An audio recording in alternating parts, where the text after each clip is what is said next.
স্পিকারের সাউন্ড একবারে সাদা করো, সব বন্ধ করে দাও। মাওলানা মুহাম্মদ ওয়া আলা আলি সাইয়্যিদ, একবারে সাদা করো। মুহাম্মদ আল্লাহুম্মা সাল্লি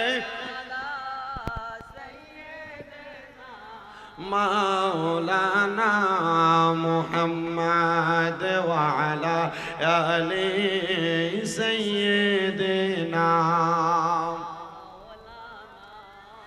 নবীজি ওগো নবীজি, ওগো মায়ার নবীজি, গাছের ডালের পাখি যদি হইতাম, উড়ে উড়ে রওজা জিয়ারত করি তাম। আল্লাহুম্মা সাল্লি, সাউন্ড উঠাও আরো, মাওলানা মুহাম্মদ, বেস বাড়াইতে কইনা, সাউন্ড বাড়াইতে কইছি। সাইয়্যিদিনা দয়াল নবীর ফসিনা মুবারক মেশকের চাইতে আরো সুঘ্রাণ, সাহাবীরা আতর রূপে করতেন তাহা ব্যবহার। আল্লাহুম্মা সাইয়্যিদিনা মাওলানা মুহাম্মদ ওয়া আলা আলিহি।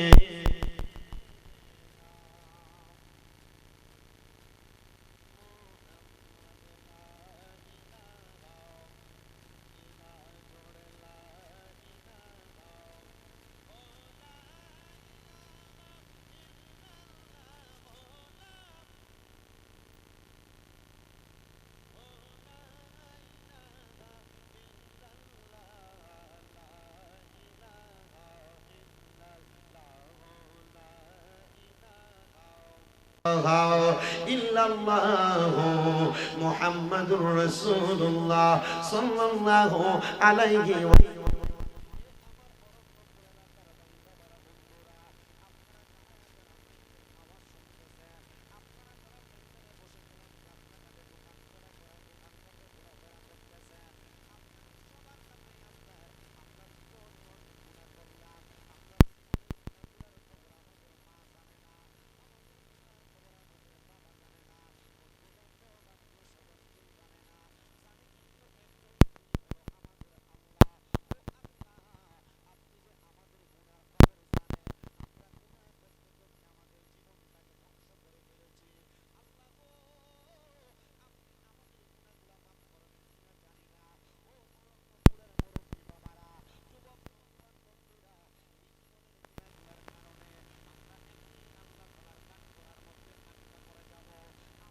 জীবনটা একবারে গুনাহের সাগরে ভাসতেছে। আপনি কি আমাদের জীবনের গুনাহগুলো maaf করবেন নি? আমার আল্লাহ তাআলা আমার নবীর মাধ্যমে জানায়া দেয় জীবনের গুনাহগুলো maaf করার কয়েকটা রাস্তা আছে। এর মধ্যে একটা রাস্তা হলো ওয়াসিকালাতুল কুলুবি যিকরিল্লাহ। আল্লাহ তাআলার জিকিরের মাধ্যমে আল্লাহ বান্দার জীবনের গুনাহগুলো maaf করে দেয়। পর্দার অন্তরালের আমার আম্মু জিরা গো, কলবের দিকে খেয়াল কইরা মনে মনে আমার আল্লাহকে স্মরণ করবেন। যেই মুরব্বী বাবারা, যুবক ভাইয়েরা আজকের মাহফিলে বসলেন, আপনারা মুহাব্বত নিয়ে আল্লাহ তাআলার স্মরণ করবেন আর জোরে জোরে ডাকবেন আল্লাহ আল্লাহ আল্লাহ আল্লাহ আল্লাহ আল্লাহ আল্লাহ আল্লাহ আল্লাহ আল্লাহ আল্লাহ আল্লাহ। আই মুহাম্মদ কামলি ওয়ালা, আই রে আমার বুকে আই মারহাবা। আল্লাহ আল্লাহ আই মোহাম্মদ কামলিওয়ালা আই রে আমার বুকে আই মারহাবা আল্লাহ আল্লাহ কান্দে আপনার পাগলেরা নবী কান্দে আপনার পাগলেরা শান্তি দেন মোর কোনি জাগায় আই মোহাম্মদ কামলিওয়ালা আই রে আমার বুকে আই মারহাবা আল্লাহ আল্লাহ ফকির দরবেশ বাদশাহ ওলি তোলে দেশে ফুলের কলি তার কান্দে নিয়া বিকার জলি বাস করে বৃক্ষের তলায় আই মোহাম্মদ কামলিওয়ালা আই রে আমার বুকে আই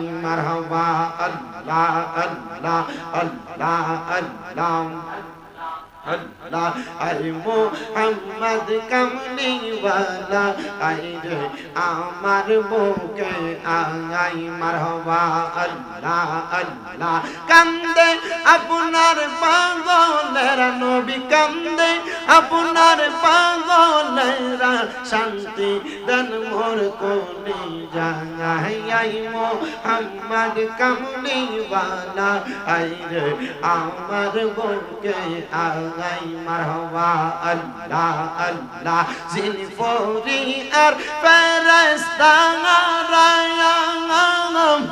সদাই তারা পাগল পারা দিন রজনী দেয় পাহারা ফুল তুলে দিতে গলায় আই মোহাম্মদ কামলিওয়ালা আই রে আমার বুকে আই মারহাবা আল্লাহ আল্লাহ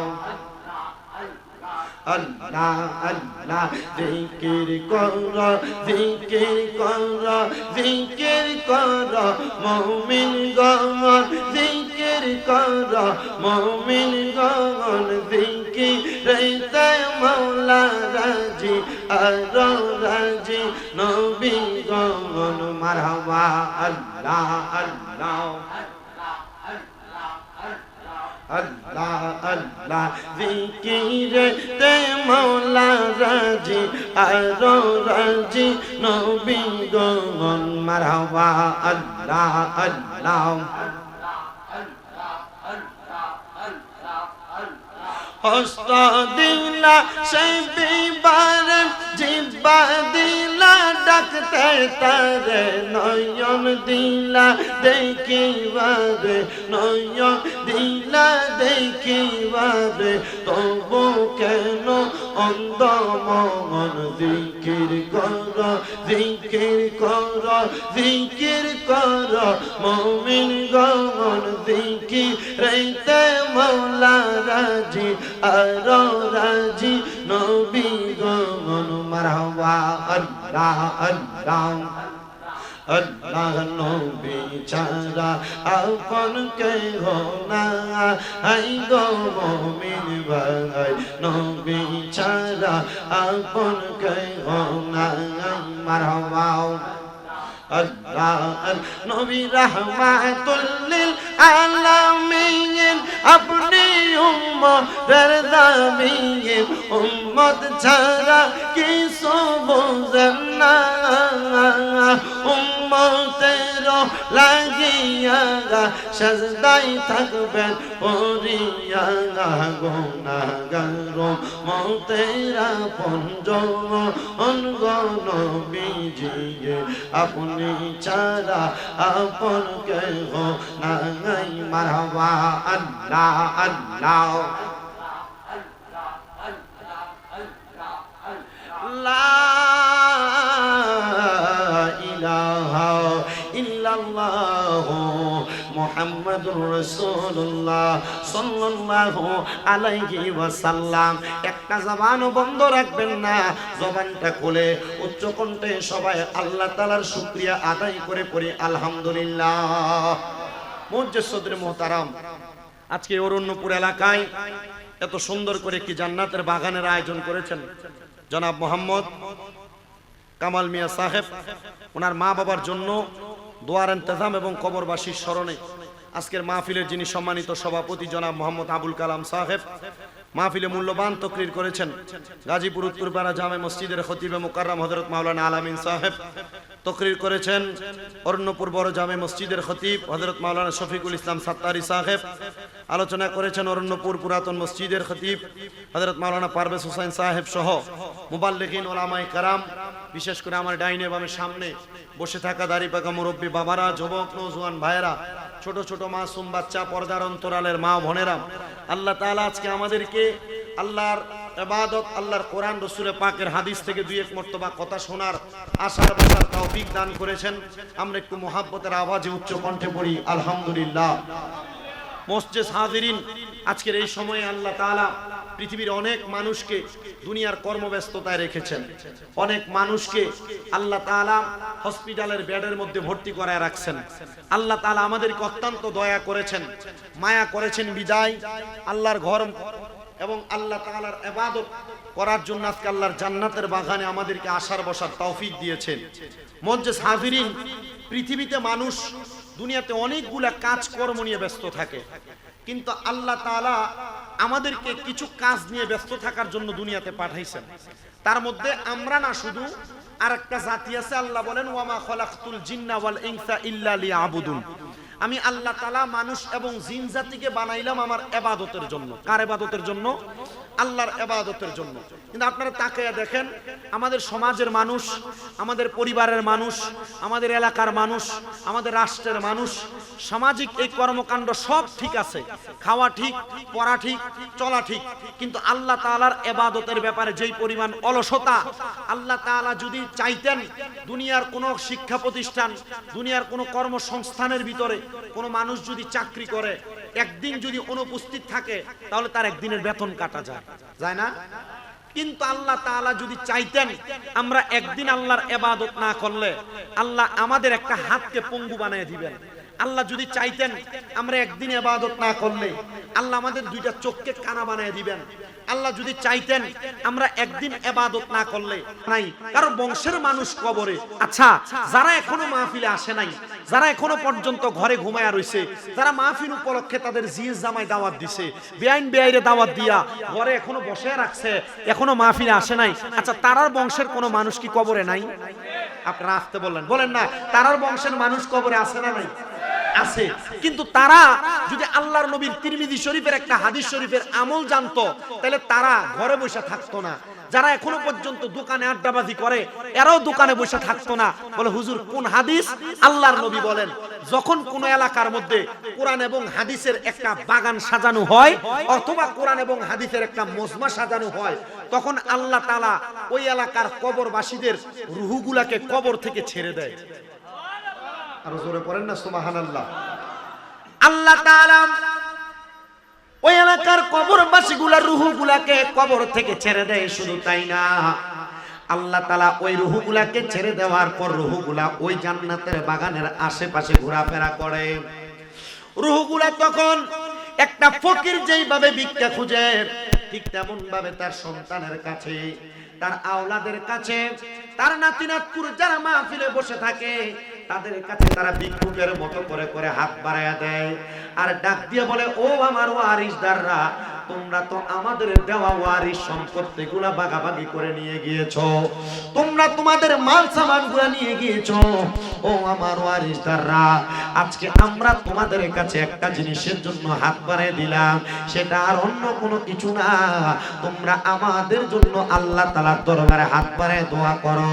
আল্লাহর নবী বলেন, যখন কোন মৃত ব্যক্তির ওয়ারিসদাররা তাদের জন্য আল্লাহর কাছে হাত বাড়িয়ে দোয়া করে, এবার কবরবাসীরা ওই জান্নাতের বাগান থেকে ফিরে তখন কবরে চলে যায়। আর কবরে যাওয়ার পর দেখে আল্লাহ তাআলা ওই দুয়ার বরকতে তাদের কবরটাকে জান্নাতের বাগান বানিয়ে দিয়েছে। জোরে বলেন সুবহানাল্লাহ। শুধু তাই নয় মুসলমান, ওই কবরবাসী কবরে যাওয়ার পর আরেক শ্রেণীর কবরবাসীর দিকে তাকিয়ে দেখে, যে শ্রেণীর কবরবাসীর কবরের মধ্যে এখনো আযাব চলতেছে। তখন প্রশ্ন করে, ওগো মালিক, ওগো আমার আল্লাহ তাআলা, আপনার কাছে জানতে চাই, অর্ধেক কবরবাসীর কবরের আযাব মাফ করা হয়েছে, আর অর্ধেক কবরবাসীর কবরের আযাব এখনো পর্যন্ত মাফ করা হয় নাই। তখন আমার আল্লাহ তাআলার পেয়ারা হাবিব সাহাবায়ে কেরামকে প্রশ্ন করে, ওগো আমার সাহাবায়ে কেরাম, আল্লাহ তাআলার পেয়ারা হাবিবকে সাহাবায়ে কেরাম প্রশ্ন করে, ওগো আল্লাহর হাবিব সাল্লাল্লাহু আলাইহি ওয়াসাল্লাম, তখন কি আমার আল্লাহ তাআলা তাদেরকে মাফ করবে না? বলে না না না, তারা এমন কোন ওয়ারিসদার দুনিয়াতে রেখে যায় নাই, এমন কোন সন্তান দুনিয়াতে রেখে যায় নাই যারা জান্নাতের বাগানে বসে বসে তাদের জন্য দোয়া করবে। এই জন্য আমার অন্যপুরের বাবারা, আপনাদের যাদের মা কবরে, বাবা কবরে, দাদা দাদি বংশের মানুষ কবরে, আপনারা আজকে একটা সুযোগ পেয়ে গেছেন তাদের জন্য জীবনের গুনাহগুলো মাফ করাইতে। আল্লাহ তাআলা যেন আজকের জান্নাতের বাগানের ওসিলায় আমাদের বংশের প্রত্যেকের কবর নাজাতের ফয়সালা করে, বলেন আমিন। তো যেই কথা বলতেছিলাম, আপনাদের কারণে, এই মাহফিলের কারণে কামাল মিয়া যে জান্নাতের বাগান সাজাইলেন, এটার কারণে যেমন ওনার মা বাবার কবরে আল্লাহ শান্তি প্রদান করবে, ঠিক তেমন ভাবে আপনারা যারা মাহফিলের মধ্যে অবস্থান করতেছেন, আপনাদের জন্য শান্তির ফয়সালা করা হবে। এই জন্য আপনাদের সবাইকে মনে রাখতে হবে, যেহেতু আমাদের দুনিয়ার জমিনের কোনো কর্মকাণ্ডের কারণে আল্লাহ তাআলা আমাদের বংশের মানুষকে মাফ করে দেয়, তার মানে বোঝা যায় আমরা এমন কোনো কর্ম করব না যে কর্মের কারণে আল্লাহ তাআলা আমাদের বংশের মানুষকে কবরে আযাবের মধ্যে জ্বালাইব। শুনেন রে মুসলমান ইমানদারেরা, আল্লাহর নবী রাহমাতুল লিল আলামিন নবীজির প্রখ্যাত সাহাবী হযরতে উসমান বিন নূরাইন রাদিয়াল্লাহু তাআলা আনহু বলেন, আমি আমার নবীকে বড় মোহাব্বত করতাম, বড় ভালোবাসতাম বিধায় আল্লাহর হাবিবের একটা কন্যাকে আমি উসমান বিন নূরাইনের কাছে বিবাহ দিয়েছি। হযরত উসমান বিন নূরাইন বলেন, নবীজির ওই কন্যাটা যখন ইন্তেকাল করে, তারপর আমার আল্লাহ তাআলার প্যারা হাবিব আমার কাছে নবীজির দ্বিতীয় কন্যাকে বিবাহ দিয়েছে। যখন আমি নবীজির কন্যা দুইজনকে বিবাহ করলাম, আমার নবী আমি উসমান বিন নূরাইনকে জিন নূরাইন উপাধি প্রদান করেছে, মানে দুই নূরের মালিক বলে সফর্দ করে দিয়েছে। আমি আমার আল্লাহ তাআলার কাছে ফরিয়াদ জানাইলাম, ও আল্লাহ, এমন একজন রহমতের নবীর অনুসারী আমারে বানাইলেন, এমন একজন নবীর উম্মত আমারে বানাইলেন, সেই নবী মায়া কইরা ওনার দুইটা নূর, দুইটা কন্যাকে আমার কাছে বিবাহ দিয়েছে। আল্লাহ গো, আমি উসমান বিন নূরাইন দুনিয়াতে যতদিন পর্যন্ত বেঁচে থাকবো, আমার মাল, আমার সম্পদ আমি উসমান বিন নূরাইনের জীবনের হায়াতের প্রত্যেকটা সময় আমি আমার নবীজির জন্য ব্যয় করে দিব।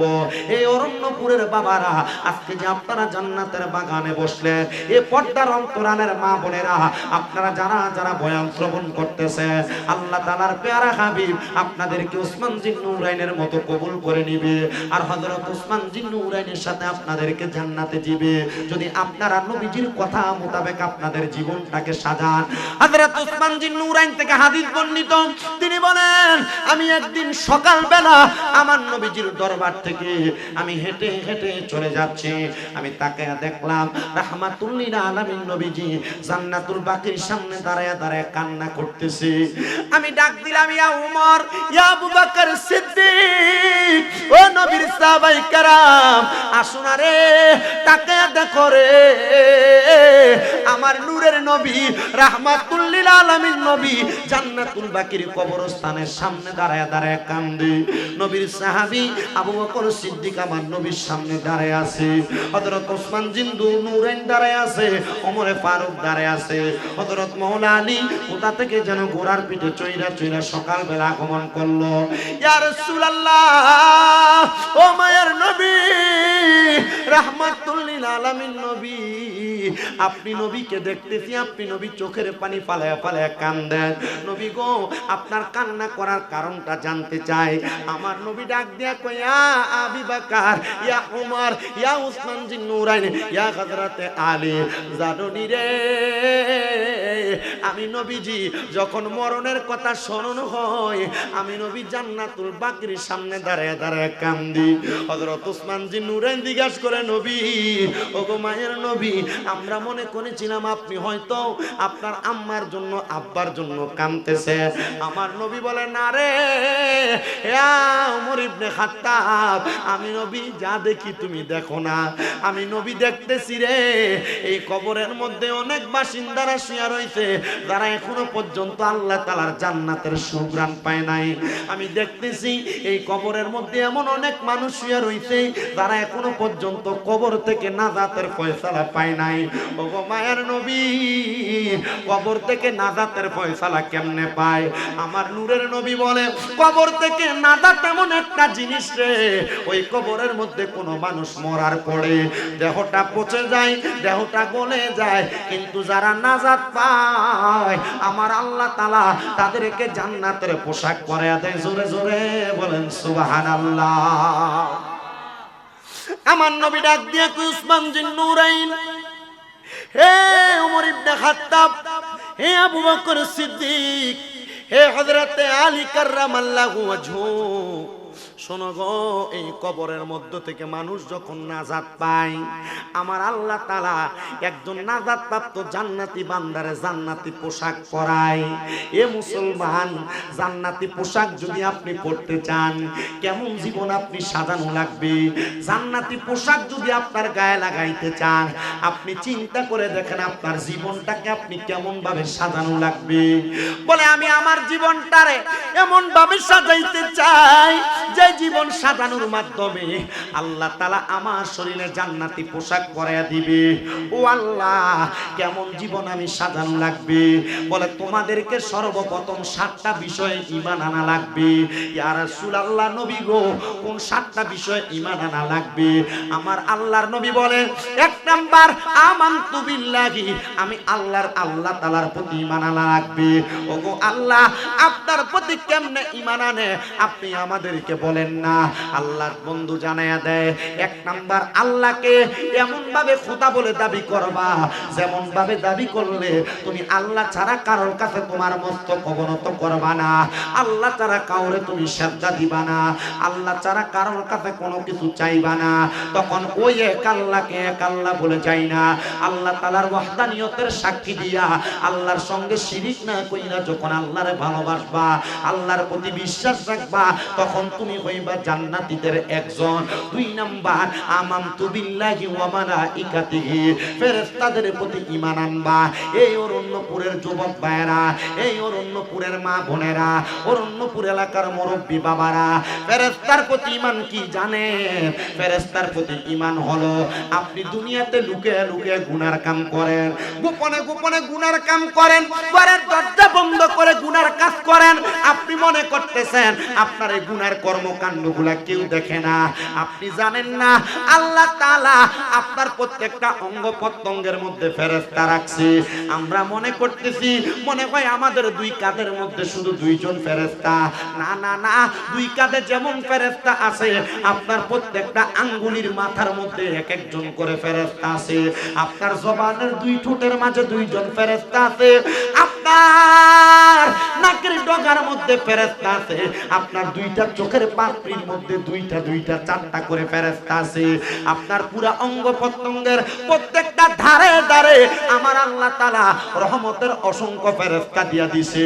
ওই ফেরেশতাগুলা আপনার প্রত্যেকটা কর্মকাণ্ডকে এমন ভাবে অবজারভেশন করে, এমন ভাবে অবলোকন করে, আপনি হাত দ্বারা হাতের আঙ্গুলি দ্বারা, আপনি চোখ দ্বারা চোখের পাপড়ি দ্বারা, আপনি মুখ দ্বারা মুখের ঠোঁট দ্বারা, আপনি জিহ্বা দ্বারা মুখের অংশ গহব্বর দ্বারা, আপনি যত গুনাহ করেন ফেরেশতারা আপনার প্রত্যেকটা গুনার ব্যাপারে সাক্ষী হয়ে যায়। রহমতের নবীর মসনদে আহমদের হাদিস পড়া দেখলাম, আমার নবী বলেন কোন মানুষ যদি তার একটা আঙ্গুল দিয়েও কোনো গুনাহ করে, আঙ্গুলটার আল্লাহ তাআলা জবান খুলে দিবে। আঙ্গুল ডাক দিয়ে বলবে এই একটা আঙ্গুল দিয়া আল্লাহর বান্দা এমন অপকর্ম করেছে যে অপকর্মের কারণে তুমি হাসরের ময়দানবাসীর সামনে লজ্জিত হয়ে যাইবা। ও বাবা, এই জন্য আমাদের সবাইকে বিশ্বাস করতে হবে আল্লাহ তাআলার অসংখ্য ফেরেশতারা আমাদের পুরা অঙ্গ প্রত্যঙ্গ সহ আমাদের গোপনের গুনাহ সম্পর্কে লিপিবদ্ধ করে, আমাদের গোপনের ইবাদত সম্পর্কে সম্পর্কে লিপিবদ্ধ করে। আপনাদেরকে আরেকটা কথা বলে দিয়ে যাই, মনে রাখবেন গোপনে গোপনে যারা পাপ করে, এই গোপনের পাপ মানুষের রিজিককে কমায়া দেয়। আর গোপনে গোপনে যারা ইবাদত করে, এই গোপনের ইবাদত মানুষের রিজিককে আরো বাড়ায়া দেয়। কোন সুবহানাল্লাহ।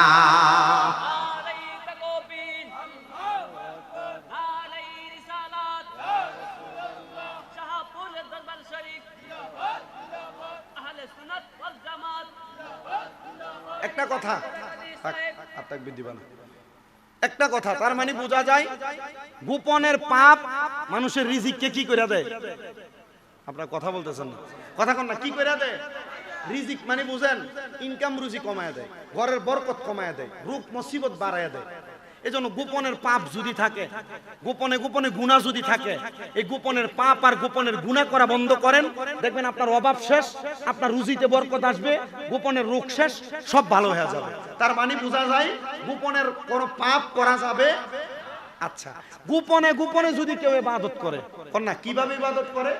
গোপনে গোপনে কেউ যদি ইবাদত করে, আল্লাহ তাআলা এই গোপনের ইবাদতের মাধ্যমে আপনাকে গোপন ভাবে সম্পদ দান করবেন। হঠাৎ করে এমন সম্পদের মালিক হয়ে যাবেন, আপনি চিন্তাও করতে পারবেন আল্লাহ আপনাকে কই থেকে সম্পদ দিয়েছে। মারহাবা কইলেন না? তাহলে এই গোপন ইবাদতের দরকার। আমি আমার অরণ্যপুর এলাকার যে মা বোনেরা আমার মাইকের আওয়াজ শুনতেছে, মা আপনারা মাঝে মাঝেই হুজুরদের কাছে দোয়া চান, ঘর থেকে রোগ বালা মুসিবত যায় না, ঘর থেকে মুসিবত যায় না, আপনার জামাইয়ের ইনকামে বরকত হয় না। আর হবে কিভাবে? আপনি ফজর পর্যন্ত টিভি দেখেন, ফজর পর্যন্ত মোবাইল চালান, এরপর ঘুমাইতে যান। ও আম্মা, আমি আপনাদের সবার কাছে বলবো, শুধু মহিলাদের কেনা, অরণ্যপুর এলাকার প্রত্যেকটা যুবক, প্রত্যেকটা মুরব্বী বাবার কাছে আবদার করব, যদি সম্ভব হয় ফজরের আগে ঘুম ভাঙলে ওইটা ওযু কইরা গোপনে গোপনে ঘরে আল্লাহ তাআলার ইবাদত 2 রাকাত হইলো নামাজ পড়েন, 4 রাকাত হইলো নামাজ পড়েন। বলে হুজুর নামাজ কেমনে পড়ে জানি না, সেজদার ভিতরে যায়া চোখের পানি ফালায়া কাঁদেন। আল্লাহর কসম করে বলি, মাত্র 3 মাসের কান্নাকাটি, 3 মাসের গোপন ইবাদতের কারণে আল্লাহ আপনার মনের সব আশা পূরণ করবে। জোরে সরে পড়েন সুবহানাল্লাহ। সবাই একটু মুহাব্বতে দরুদ শরীফ পড়েন, আল্লাহুম্মা সাল্লি। আপনারা একটু সামনের দিকে আইন তো। মাওলানা মুহাম্মদ ওয়া আলা আলি সাইয়্যিদিনা। জনম জনম যদি গাহি তোমার মহিমা গাওয়া শেষ হবে নাহি। দয়া করো মায়া করো, দয়া করো মায়া করো, ও গো দয়াময়। তুমি রহমান, তুমি মেহেরবান, বলেন তুমি রহমান, তুমি মেহেরবান। অন্ধ গাহে না শুধু তোমারই গুণগান, ভুলেও ভুলে না তব শান। তুমি রহমান, তুমি মেহেরবান। কখনো তোমাকে যদি বলি, হেদায়াতের আলো দিয়ে নিও কাছে তুলি। দয়া করে ঠাই দিও, দয়া করে ঠাই দিও, ও গো দয়াময়। তুমি রহমান, তুমি মেহেরবান। অন্ধ গাহে না শুধু তোমারই গুণগান, ভুলেও ভুলে না তব শান। তুমি রহমান, তুমি মেহেরবান। একটা জবানও বন্ধ রাখবেন না, জবানটা ছেড়ে দিয়ে উচ্চ কণ্ঠে জোরে জোরে পড়েন আল্লাহু আকবার। তাহলে 7টা বিষয়ের প্রতি ঈমান ঠিক রাখলে আপনার নামটা জান্নাতীদের খাতায় আসবে। আমি 2টা বিষয়ের কথা বললাম। 1 নাম্বার আল্লাহর প্রতি ঈমান, 2 নাম্বার ফেরেশতার প্রতি ঈমান। তার মানে ফেরেশতারা আপনি লুকিয়ে গুনাহ করলেও জানে, লুকিয়ে ইবাদত করলেও জানে, প্রকাশ্য গুনাহ করলেও জানে, আবার প্রকাশ্যে ইবাদত করলেও জানে। এই জন্য ফেরেশতারা আপনারা সব অবলোকন করে, তাকে আপনি বিশ্বাস করা লাগবে। এবার আসেন 3 নাম্বার, আল্লাহ তাআলার পেয়ারা হাবিব বলে ওয়া কুতুবিহি, তোমাদের ঈমান আনতে হবে কিতাবের প্রতি। কোন কিতাবের প্রতি ঈমান আনবেন? 1 নাম্বার হলো আল্লাহ তাআলার 104 খানা কিতাব দুনিয়াতে পাঠাইছেন। আল্লাহ তাআলা 104 খানা কিতাব পৃথিবীতে পাঠাইছেন। এর মধ্যে 100টা সহিফা, 4 খানা হলো আল্লাহ তাআলার শ্রেষ্ঠ গ্রন্থ। এর মধ্যে একটা গ্রন্থের নাম হলো কোরআন। ওই কোরআন হলো জালিকাল কিতাব, এমন কিতাব লা রাইবা ফি, যার মধ্যে কোনো সন্দেহ নাই। ওই কোরআন যা আদেশ করেছে, কোরআনের আদেশ মোতাবেক চলাফেরা করবেন। কোরআন যা নিষেধ করেছে, কোরআনের নিষেধ মোতাবেক জীবনটাকে সাজাইবেন। যদি আপনি সাজাইতে পারেন, তাহলে আল্লাহর কোরআন মাইনা মাইনা জীবন সাজানোর কারণে আপনি আল্লাহ তাআলা জান্নাতীদের খাতার মধ্যে নামটা লেখাইতে পারবেন। আর 4 নাম্বার বিষয় হইল ওয়া রাসূলিহি, আল্লাহ তাআলার পেয়ারা রাসূলদের প্রতি ঈমান আনা। রাসূল যা নিয়ে এসেছেন তার প্রতি ঈমান আনয়ন করা। ওগো নবী, ও দয়ার নবী, মায়ার নবী, রাহমাতুল লিল আলামিন নবীজি, আমরা তো আপনি নবীকে মানি, আপনি নবীর প্রতি বিশ্বাস রাখি, আপনি নবী যা নিয়ে আসছেন তার উপর বিশ্বাস রাখি। আমরা যারা আহলে সুন্নাত ওয়াল জামাত দাবি করি, রাসূলের উপর আমাদের আকীদা বিশ্বাস হলো আমার নবী রাহমাতুল লিল আলামিন নবী, নূর নবী, আমার নবী রাহমাতুল লিল আলামিন নবী হাজির ও নাযির, আমার নবী রাহমাতুল লিল আলামিন নবী গায়েবের খবর দেনেওয়ালা। এই জন্য ওই নবীর প্রতি আমাদের ঈমানটা বড় শক্ত। ও মুসলমান ঈমানদার, এমন ঈমান নিয়ে যদি নবীকে ভালোবাসতে পারো, বিশ্বাস করতে পারো, তাইলে তুমি হবা পাক্কা ঈমানদার। কিন্তু সোশ্যাল মিডিয়াতে এমন অনেক মৌলবীদেরকে দেখা যায়, তারা নবী নিয়ে মন্তব্য করতে কোনো দ্বিধাদ্বন্দ্ব করে না। তারা নবী শব্দের অর্থ বার্তাবাহক, কিন্তু তারা শব্দ প্রচার করে নবী শব্দের অর্থ সাংবাদিক। এরা মুনাফিক বেঈমান, এরা কখনো আলেম হতে পারে না, এরা আল্লাহর হাবিবের দুশমন। কথা কন না ঠিক কিনা? এ মুসলমান শুধু তাই না, ওই মৌলবী সাহেবরে গত পরশুদিন দেখলাম ফেসবুকে ভিডিও আপলোড করেছে। মৌলবী বলতেছে আল্লাহ নামটাকে যদি বলা হয় আল্লাহ সর্বশক্তিমান, এই আল্লাহকে সর্বশক্তিমান বললো নাকি শিরিক হবে।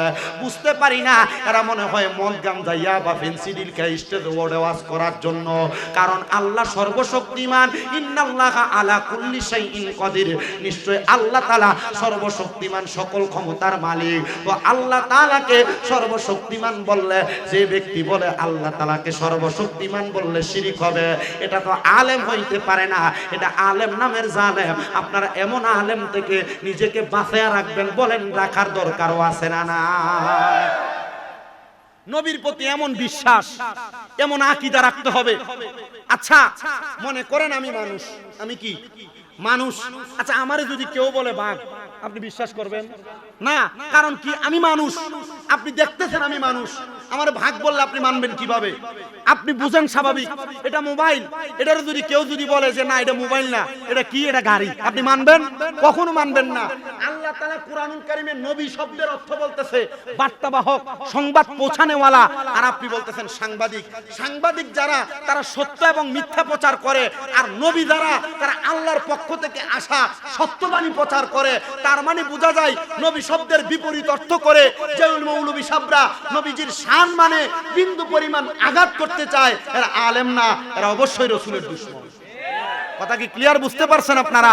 দ্বিতীয়ত, আল্লাহ তাআলা সর্বশক্তিমান, আল্লাহ তাআলার কোরআনে অসংখ্য আয়াত আছে, কিন্তু কেউ যদি বলে আল্লাহকে সর্বশক্তিমান বলা এটা শিরিক হয়, আপনি কি মানবেন? আল্লাহ তাআলা সর্বশক্তিমানে বিশ্বাস আসেনি, আল্লাহ তাআলার সব বিষয়ে শক্তি আছে এই বিশ্বাস আসেনি। ঈমান নাই এই বিষয়ে, এই বিষয়ে বিশ্বাস নাই, তার ঈমান নাই। যার ঈমান নাই সে কাফের। তো আল্লাহ তাআলাকে সর্বশক্তিমান যেই ব্যক্তি বললে শিরিক হবে, এটা ঈমান নাই, এটা মুনাফিক, এটা বেঈমান, এটা কাফের। তাহলে আমাদেরকে বিশ্বাস আনতে হবে কয় বিষয়ে? আপনার কথা কোন না, 7 বিষয়ে বিশ্বাস ঈমান আনলে আপনি জান্নাতি। কোন না, আপনি কি জান্নাতি। এবার আসেন 7 বিষয় কি? 1 নাম্বার বলছি আল্লাহ প্রতি ঈমান, 2 নাম্বার বলছি ফেরেশতাদের প্রতি ঈমান, 3 নাম্বার বলছি কিতাবের প্রতি ঈমান, 4 নাম্বার বললাম রাসূলের প্রতি ঈমান। এই 5, 6, 7 এই 3টা জায়গায় আসলে আপনি যেমন ধরা, আমি হুজুরে আমি তেমন ধরা, আমি যেমন ধরা আব্দুল সাত্তার সাহেব এমন ধরা, শুধু তাই না উনি যেমন ধরা আমার আব্বা সাহেব রিজভী সাহেব এমন ধরা। কেন ধরা? কারণ এই জায়গায় যাওয়ার পর আমরা সব জায়গায় আল্লাহর কাছে জবাবদিহিতা করা লাগবে। ও অরণ্যপুর এলাকার যুবক ভাই, মুরব্বী বাবা, মাইকের আওয়াজ যদি কানে যায়, কোন 7 বিষয় ঈমানটাকে পরিপূর্ণ রাখলে আল্লাহ তাআলার জান্নাতি বান্দা হিসেবে নিজেকে আল্লাহর কাছে প্রেজেন্টেশন করতে পারবেন, আল্লাহর কাছে উঠাইতে পারবেন, আপনি 7টা বিষয় একটু মিলিয়ে দেখেন আপনার হয় কিনা। তার মানে আল্লাহর প্রতি ঈমান, ফেরেশতার প্রতি ঈমান, কিতাবের প্রতি ঈমান, রাসূলের প্রতি ঈমান। এবার আসেন সর্বপঞ্চম নাম্বার। এবার আল্লাহ বলেন, আল্লাহর নবী বলেন ওয়াল ইয়াউমিল আখিরি, আখিরাতের প্রতি ঈমান। আখিরাতের প্রতি যারা ঈমান আনে তারা কোনোদিন দুনিয়াতে হারাম খায় না। আখিরাতের প্রতি যারা ঈমান আনে তারা কোনোদিন পরের হক মাইরা খায় না। আখিরাতের প্রতি যারা ঈমান আনে তারা কোনোদিন নেশা করে না।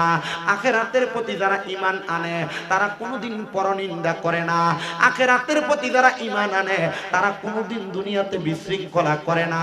কিন্তু আপনাকে যদি প্রশ্ন করা হয়, ও অরণ্যপুরের মুরব্বী বাবারা, যুবক বন্ধুরা, আপনার আখিরাতের প্রতি ঈমান আছে কিনা?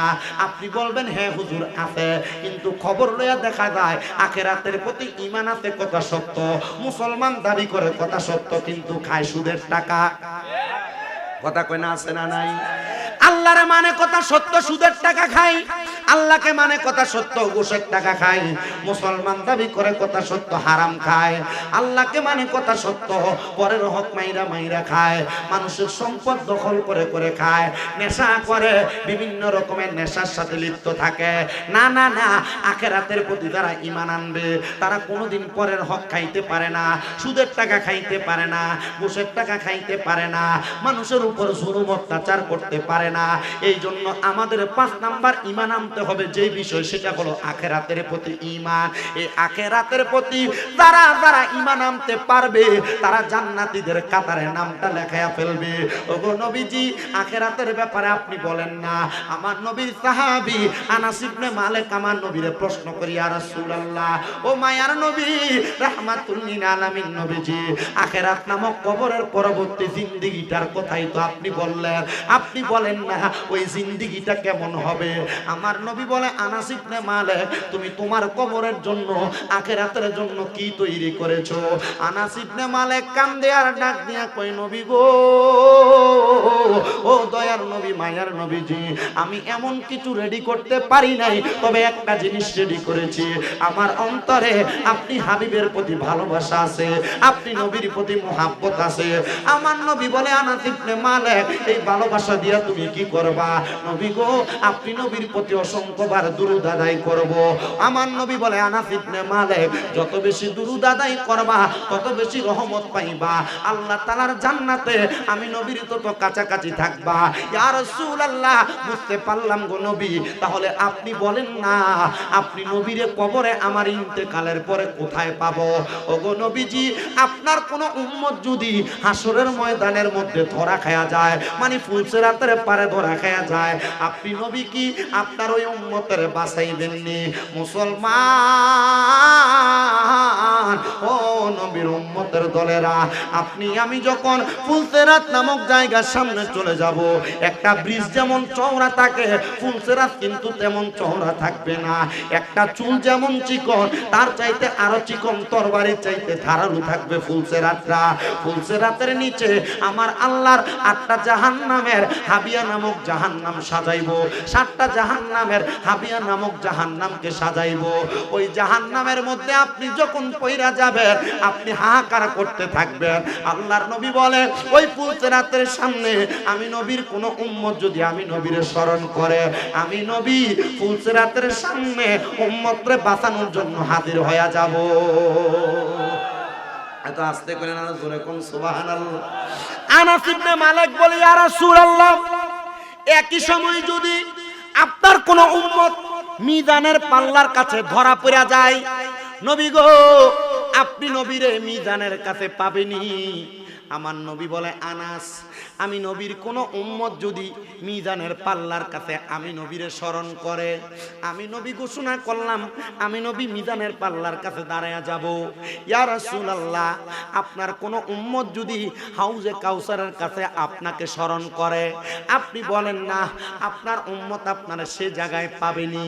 আমার নবী বলে, আনাস, যদি হাউজে কাউসারের কাছে স্মরণ করে আমার উম্মত আমি নবীরে সে জায়গায় পাবে।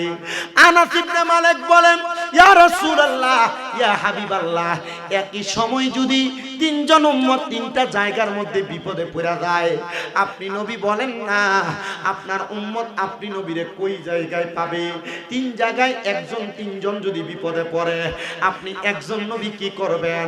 আমার নবী আল্লাহর কোরআন থেকে বলে, আনাস ইবনে মালিক, আমার আল্লাহ না বলেছে ওমা আরসালনাকা ইল্লা রাহমাতাল লিল আলামিন, আমি নবীজি সমস্ত জগতের জন্য, সমস্ত জাহানের জন্য রব। ওগো আনাস, আমি নবী রহমতের সুরত নিয়া তিন জায়গায় আমার গুনাহগার উম্মতরে রক্ষা করব। কোন সুবহানাল্লাহ। আরে নবী আমার উম্মতের দিওয়ানা তোমরা জানো না, নবী আমার উম্মতের দিওয়ানা, বলেন নবী আমার ওয়ানা তোমরা জানো না, নবী আমার উম্মতের দিওয়ানা, বলেন নবী আমার তোমরা জানো না, নবী আমার উম্মতের ওরে জাগার জন্য পাগল আমি, আরে তারে তোমরা আইনা দানা গো, আরে সেই নবীজির এশকেতে দিওয়ানা তোমরা জানো না, নবী আমার উম্মতের দিওয়ানা, বলেন নবী আমার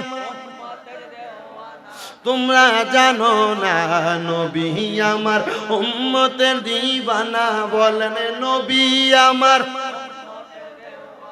তোমরা জানো না, নবী আমার।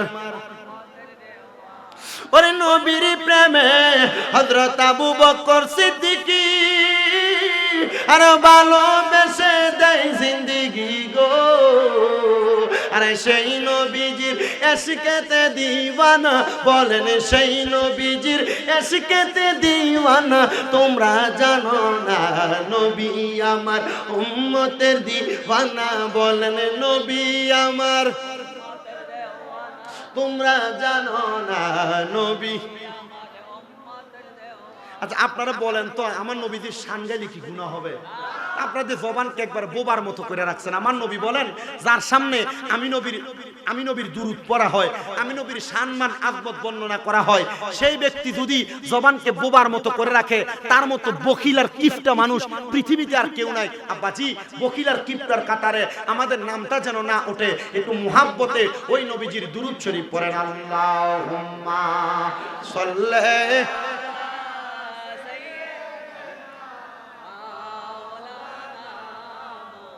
ওয়ালা আলি নবীজি পাগল উম্মতের, আল্লাহুম্মা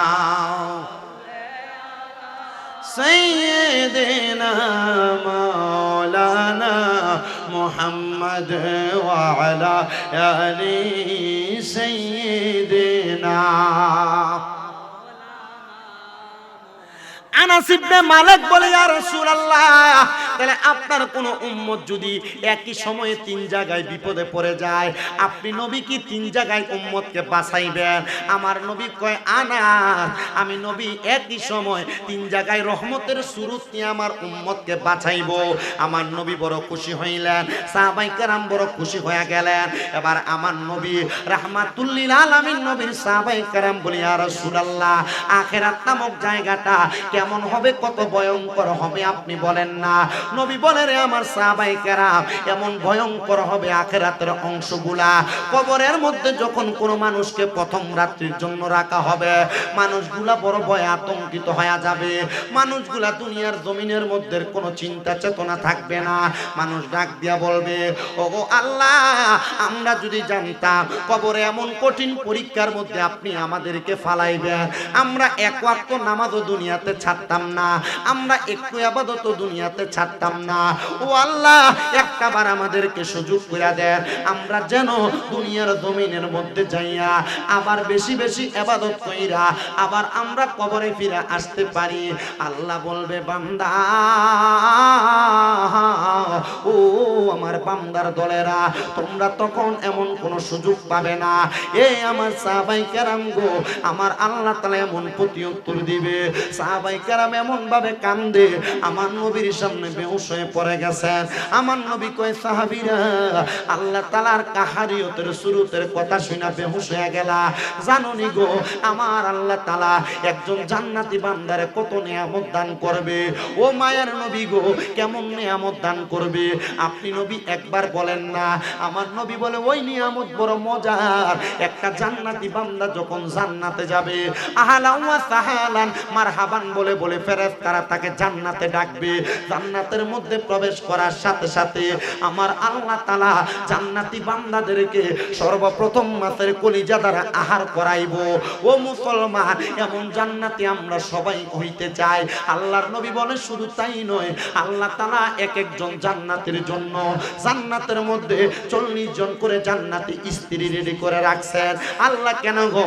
বলে জান্নাতীদের সম্মানে, জান্নাতীদের খেদমতের জন্য।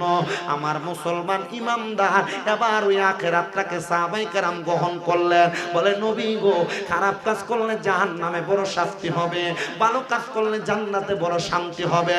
ও মায়ের নবী, আপনি আরো কিছু বিষয় বলেন না। আমার নবী বলেন 6 নাম্বার, ওয়াল ইয়াউমিল আখিরি ওয়াল কদরি খাইরি ওয়া শাররিহি, এই তাকদীরের ভালো মন্দের প্রতি বিশ্বাস করা। এই অরণ্যপুরের আমার বাবা, তাকদীরের ভালো মন্দের প্রতি বিশ্বাস কোনটা এটা আপনি একটু স্মরণ করেন। আপনার এলাকার, আপনার বয়সে ছোট ব্যক্তি লাখ লাখ টাকার মালিক হয়ে গেছে, আবার আপনার এলাকার আপনার বয়সে অনেক বড় ব্যক্তি, সেই ব্যক্তির কাছে 1 টাকা 2 টাকাও নাই, পরের বেলা কি খাবে তার এটার কোনো গ্যারান্টি নাই।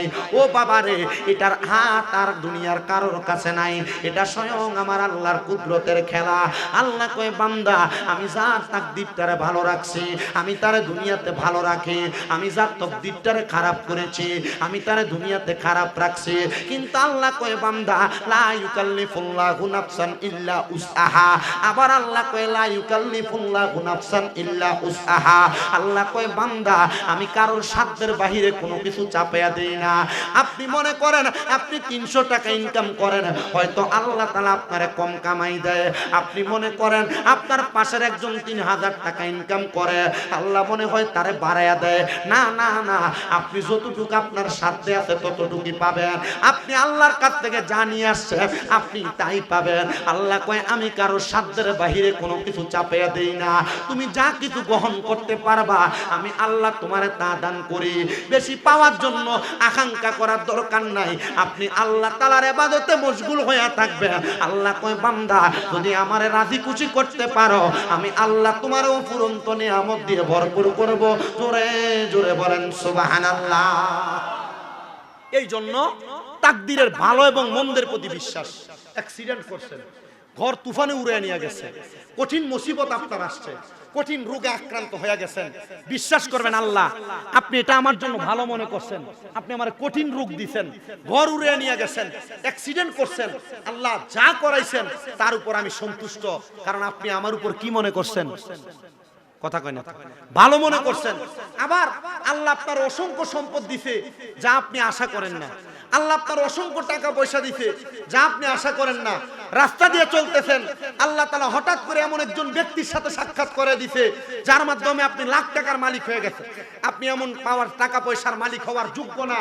আল্লাহ কয়, বান্দা, আমি খুশি হইলে অযোগ্য মানুষকে যোগ্যতার আসন দান করি। সুবহানাল্লাহ, জোরে পড়বেন না? বলেন তাহলে এটা কি? কথা কয় না, এটা কি?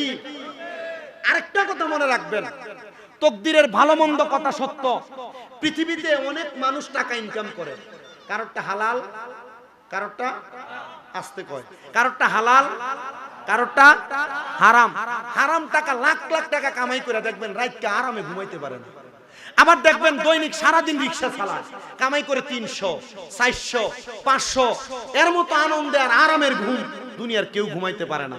এসির তলে এত আরাম নাই 300 টাকা কামাই করা ব্যক্তি যত আরামে ঘুমায়, কারণ তার টাকা হালাল। কতক্ষণ না, তার টাকা কি হালাল। এজন্য তাকদীরের প্রতি বিশ্বাস রাখবেন। আল্লাহ যেটা আপনার জন্য ভালো মনে করছে আল্লাহ সেটাই করছে। আল্লাহ আমরা এটাই চাই যেটা আপনি আমাদেরকে নির্ধারণ করে দিয়েছেন। আল্লাহ কবুল করেন, জোরে পড়েন আমিন। আর মুহাব্বতে পড়েন আমিন। ওয়াল কদরি খায়রি ওয়া শাররিহি, সর্বশেষ 7 নাম্বার ওয়াল বাসি বাদাল মাউত। এ আল্লাহ তাআলা আপনাকে দুনিয়াতে জন্মগ্রহণ করাইছেন, এ আল্লাহ আবার আপনারে মৃত্যুবরণ করাইব। আবার মৃত্যুবরণ করার পর ওয়াল বাসি বাদাল মাউত, মৃত্যুর পর আবার উত্তোলন করবে। সেই তাকদীর আল্লাহ যে আপনাকে উঠাইবে সেটার প্রতি আপনাকে বিশ্বাস রাখা লাগবে। যে আপনি দুনিয়াতে যেমন খুশি তেমন ফুর্তি করতেছেন, আপনি মনে করতেছেন মরার পর দেহ গলে যাবে, মরার পর শরীর নষ্ট হয়ে যাবে, মনে হয় কবরে যাওয়ার পর আমার আর কোনো হিসাব নাই। না না না, আমার আল্লাহ তাআলা জানায়া দেয় বান্দা ওয়াল বাসি বাদাল মাউত, যখন তোমার মৃত্যুর পরে তোমারে উত্তোলন করা হবে, আমি আল্লাহ তাআলা বিশাল একটা হাসরের ময়দান সাজাইবো। ওই হাসরের ময়দান যখন আমি আল্লাহ তাআলা সাজাইবো, হাসরের ময়দানে বাবা যেমন ভাবে উঠবে, মা তেমন ভাবে উঠবে, সন্তান তেমন ভাবে উঠবে, এলাকার সব মানুষ একরকম ভাবে উঠবে। ইয়া রাসূলুল্লাহ, নবী গো, মানুষগুলা হাসরের ময়দানে কেমনে থাকবে? আমার নবী বলেন হাসরের ময়দানে মানুষগুলা এমন ভাবে থাকবে তাদের শরীরের মধ্যে কোনো জামা কাপড় থাকবে না, একবারে উলঙ্গ অবস্থায় হাসরবাসীরা হাসরের ময়দানে উঠে যাবে। ও মায়ের নবী গো, হাসরের ময়দানে যখন উঠে যাবে তাদের অবস্থাটা কেমন হবে? বলে একবারে হাতের 1 বিঘত উপরে আল্লাহ তাআলা এক এক করে 12টা সূর্যের তাপ তাদের মাথার মধ্যে দিবে। তাদের মগজগুলা টকবক করে করে ফুটে ফুটে তাদের কান দ্বারা, তাদের নাক দ্বারা, তাদের চোখের গালিচা দ্বারা, তাদের জিহ্বা দ্বারা, মুখ দ্বারা তাদের চোখ, তাদের মগজগুলা বেয়ে বেয়ে পড়বে। আল্লাহর নবী বলে হাসরের ময়দানে মানুষগুলা তাদের চোখগুলা একবারে সূর্যের দিকে তাকায়া তাকায়া রাখবে। তারা যখন উপরের দিকে তাকায়া থাকবে, হাসরবাসীরা উলঙ্গ, মা উলঙ্গ, সন্তান উলঙ্গ, বাবা উলঙ্গ, কেউ কি কাউকে দেখবে না। আরে কেউ কারোর দিকে তাকাইবো দূরের কথা, তারা নিজের নফসি নিজে নিজে করবে। হাসরের ময়দানে তারা সুন্দর করে দাঁড়িয়েও থাকতে পারবে না। এমন অনেক মানুষ থাকবে, হাসরের ময়দানটা ঘামের সাগর, একবারে অতুল গহব্বর থাকবে। মানুষের হাঁটু পরিমাণ ঘাম থাকবে, কারোর নাভি পরিমাণ ঘাম থাকবে, আবার কারোর বুক পরিমাণ কেউ ঘামের সাগরে সাঁতার কাটবে। নবী গো, এমন মানুষদের পরিচয় দেন না। আল্লাহর নবী কয় তারা কেউ না, তাদের পরিচয় হলো ইন্নাল্লাযীনা কাফারু মিন আহলিল কিতাবি ওয়াল মুশরিকিনা। তারা এমন মানুষ নিশ্চয় যারা কুফরি করে। কুফরি কোনটাকে বলে? আল্লাহর সঙ্গে শিরিক করা, নবীর শানের উপর কারোর শান উঠে দেওয়া, নবীর সঙ্গে বেয়াদবি করা, এগুলা কুফরি। নবীর শানের ব্যাপারে বাজে মন্তব্য করা কুফরি। এমন কুফরি যারা করে, কোরআন অবমাননা যারা করে, আল্লাহ অবমাননা যারা করে, হাসর মিজান ফুলসিরাতকে যারা অবমাননা করে তারা কুফরি করে। আর কুফরি যারা করে তারা কাফের হয়ে যায়। আল্লাহর নবী কয় ইন্নাল্লাযীনা কাফারু মিন আহলিল কিতাব, এবং যারা আহলে কিতাবের অন্তর্ভুক্ত। আহলে কিতাব কারা? তাদের পরিচয় কি? তারা শুধু আল্লাহরে মানে, তারা নবী মানে না, তারা হাদিস মানে না, তারা শুধু বলে কোরআনে আছে, নবীর হাদিসের ব্যাপারে তারা বিশ্বস্ততা রাখে না। বাংলাদেশে এখনো কুমিল্লার এই সাইডে আহলে কিতাব আসে নাই। যদি আসে রে বাবা, আপনাদের কাছে এমন কথা বলে বলে আপনার ঈমান হরণ করার চেষ্টা করবে। এই জন্য আহলে কিতাবদের থেকে আমাদেরকে দূরে থাকতে হবে। নবী রাহমাতুল লিল আলামিন, নবী আমার বলে উম্মতের দলেরা শুনে রাখো, দুনিয়া দুনিয়ার উম্মতের দলেরা আল্লাহ তাআলা ওই আহলে কিতাব যারা তাদেরকেও কঠিন শাস্তি দিবে মিন আহলিল কিতাবি ওয়াল মুশরিকিনা এবং যারা শিরিক করে আল্লাহ তাআলা কাউকে সেজদা দেয় আল্লাহ তাআলা কারোর কাছে চায় আল্লাহ তাআলা কারোর উপাসনা করে ওই ব্যক্তি যারা ওয়াল মুশরিকিনা ফি নারি জাহান্নাম খালিদিনা ফিহা তাদেরকে আমার আল্লাহ তাআলা জাহান্নামের মধ্যে রাখবে শুধু একদিন দুই দিন না আল্লাহর নবী বলেন জাহান্নামের মধ্যে খালিদিনা ফিহা চিরস্থায়ী বাসিন্দা হয়ে থাকবে এ মুসলমান আল্লাহর নবী শুধু এই কথা বলেন না আল্লাহর নবী আল্লাহর কোরআন থেকে বলতেছে উলাইকা হুম শাররুল বারিয়া এরা হইল দুনিয়ার সবচাইতে নিকৃষ্ট ব্যক্তি বাদী ব্যক্তি পয়গম্বরের আম্মা জান যার নাম হলো হযরতে মরিয়ম আলাইহিস সালাতু ওয়াস সালাম জিনার সন্তানের নাম হলো নবী হযরত ঈসা পয়গম্বর হযরতে মরিয়ম আলাইহিস সালাতু ওয়াস সালাম বলেন মানুষ আমারে বাজে মন্তব্য করতেছে আমি মরিয়ম যখন মানুষের কাছে আল্লাহ তাআলার ওয়াহদানিয়তের দাওয়াত দেই মানুষ আমি মরিয়মকে পাগল বলে বলে খেপায় আমি মরিয়ম ইসলামের দাওয়াত দেই আমি মরিয়মকে মানুষ বাজে কথা বলে এগো আমার পর্দার অন্তরালের মা বোনেরা তোমরা নামাজ পড়লে তোমাদের জালেরা তোমাদেরকে বিভিন্ন ভাবে কথা বলে দেখবেন আমাদের সমাজে কোনো মানুষ যদি নতুন নতুন মসজিদে যায় সে টুপি মাথায় দিয়ে রাস্তায় বের হলে মানুষ কয় কি নতুন করে মসজিদে আইতেছে নতুন মুসল্লি টিটকারি করে টাসকারি করে বাবাজি এমন কর্ম করেন না এটা করার কারণে কবিরা গুনাহ হবে আর যারা কবিরা গুনাহ বেশি বেশি করে তাদের হায়াত কমে যায় কেউ যদি নতুন করে মসজিদে যায় তারে সম্মান দিবেন পারলে এক কাপ চা খাওয়া বলবেন তুই মসজিদে আসোস আমরার কাছে ভালো লাগে তুই ভালো কাজ করস আমাদের কাছে ভালো লাগে কিন্তু আমরা এটা করি না আমরা মানুষকে টিটকারি করে বাজে মন্তব্য করে মানুষকে আমাদের থেকে দূরে সরাইয়া দেই আল্লাহর নবী রহমতের নবী বলতেছেন এ দুনিয়ার মানুষের দলেরা তোমরা মানুষকে দুনিয়া এবং আখিরাতের মধ্যে ভালো কাজের দাওয়াত দাও মানলাম ইয়া রাসূলুল্লাহ ও নবী গো তাহলে ভালো কাজের দাওয়াত দিলে আল্লাহ তাআলা জান্নাত দিবে বলে হ্যাঁ এবার নবীজি রাহমাতুল লিল আলামিন নবীর পর পূর্ববর্তী জামানায় ঈসা নবীর আম্মা বলেন আমি মানুষকে এক আল্লাহর দাওয়াত দেই আপনারা কেউ জবান বন্ধ রাখেন না জবান ছেড়ে দিয়ে বলেন আমাদের আল্লাহ কয়জন কথা কয় না আল্লাহ কয়জন ডান হাত তুলে বলেন কুল হুয়াল্লাহু আহাদ বলেন কুল হুয়াল্লাহু আহাদ বলেন আল্লাহ এক আল্লাহ নবীরে দিয়া সাক্ষী দেয় একবার জবান খুলে জোরে কোন আল্লাহ ওই আল্লাহ এক মরিয়ম আলাইহিস সালাতু ওয়াস সালাম বলে জগতের মানুষ আমি মানুষকে দাওয়াত দিতে লাগলাম আল্লাহ এক মানুষও মানতে লাগলো আল্লাহ এক কিন্তু অনেক বেঈমানেরা আমি মরিয়মকে আইসা টিটকারি করে আমি মানুষকে বললাম রে মানুষ আল্লাহ যে তোমারে বানাইছে তুমি মানো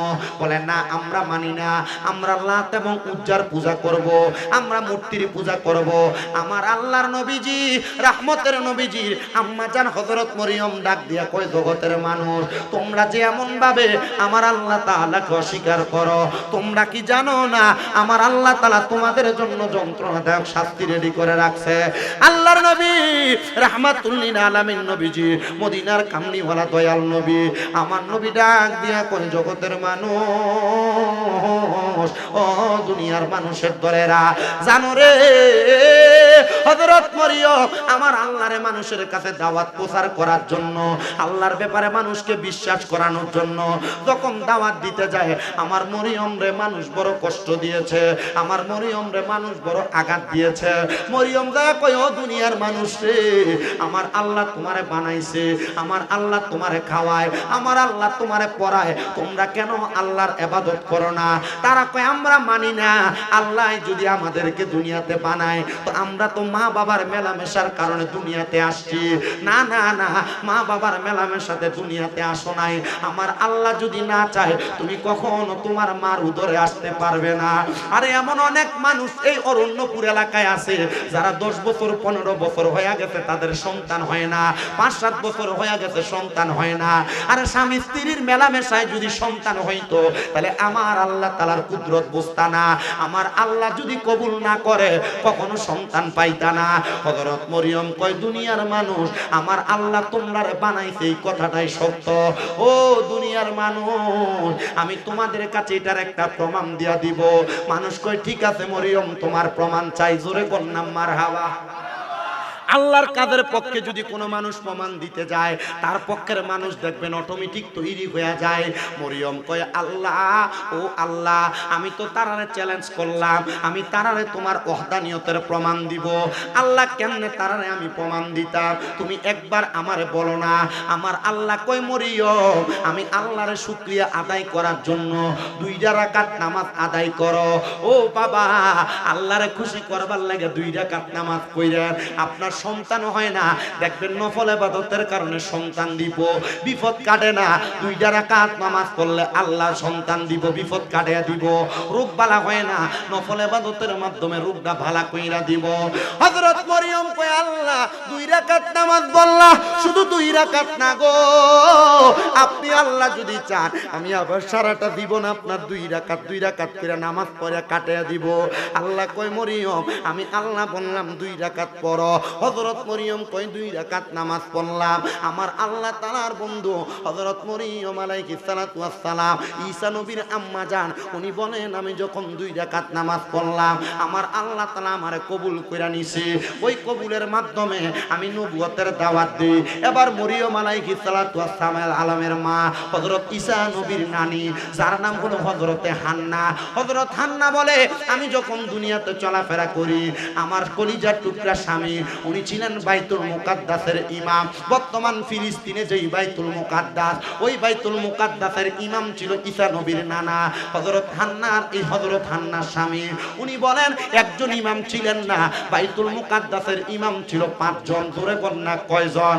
5 জন ইমামে বাইতুল মুকাদ্দাসের মধ্যে নামাজ পড়াইতেন। আমি যখন নামাজ পড়তে লাগলাম, আমাদের গর্ভের মধ্যে আল্লাহ তাআলা 21 বছর কোনো সন্তান দেয় নাই। কয় বছর? কথা কয় না, কয় বছর? 21 বছর কোনো সন্তান দেয় না।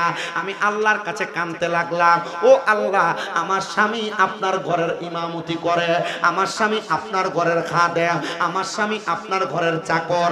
আল্লাহ গো, আপনি আমার একটা সন্তান দেন, যেই সন্তান আমার স্বামীর রসুলটা ধরে রাখবে।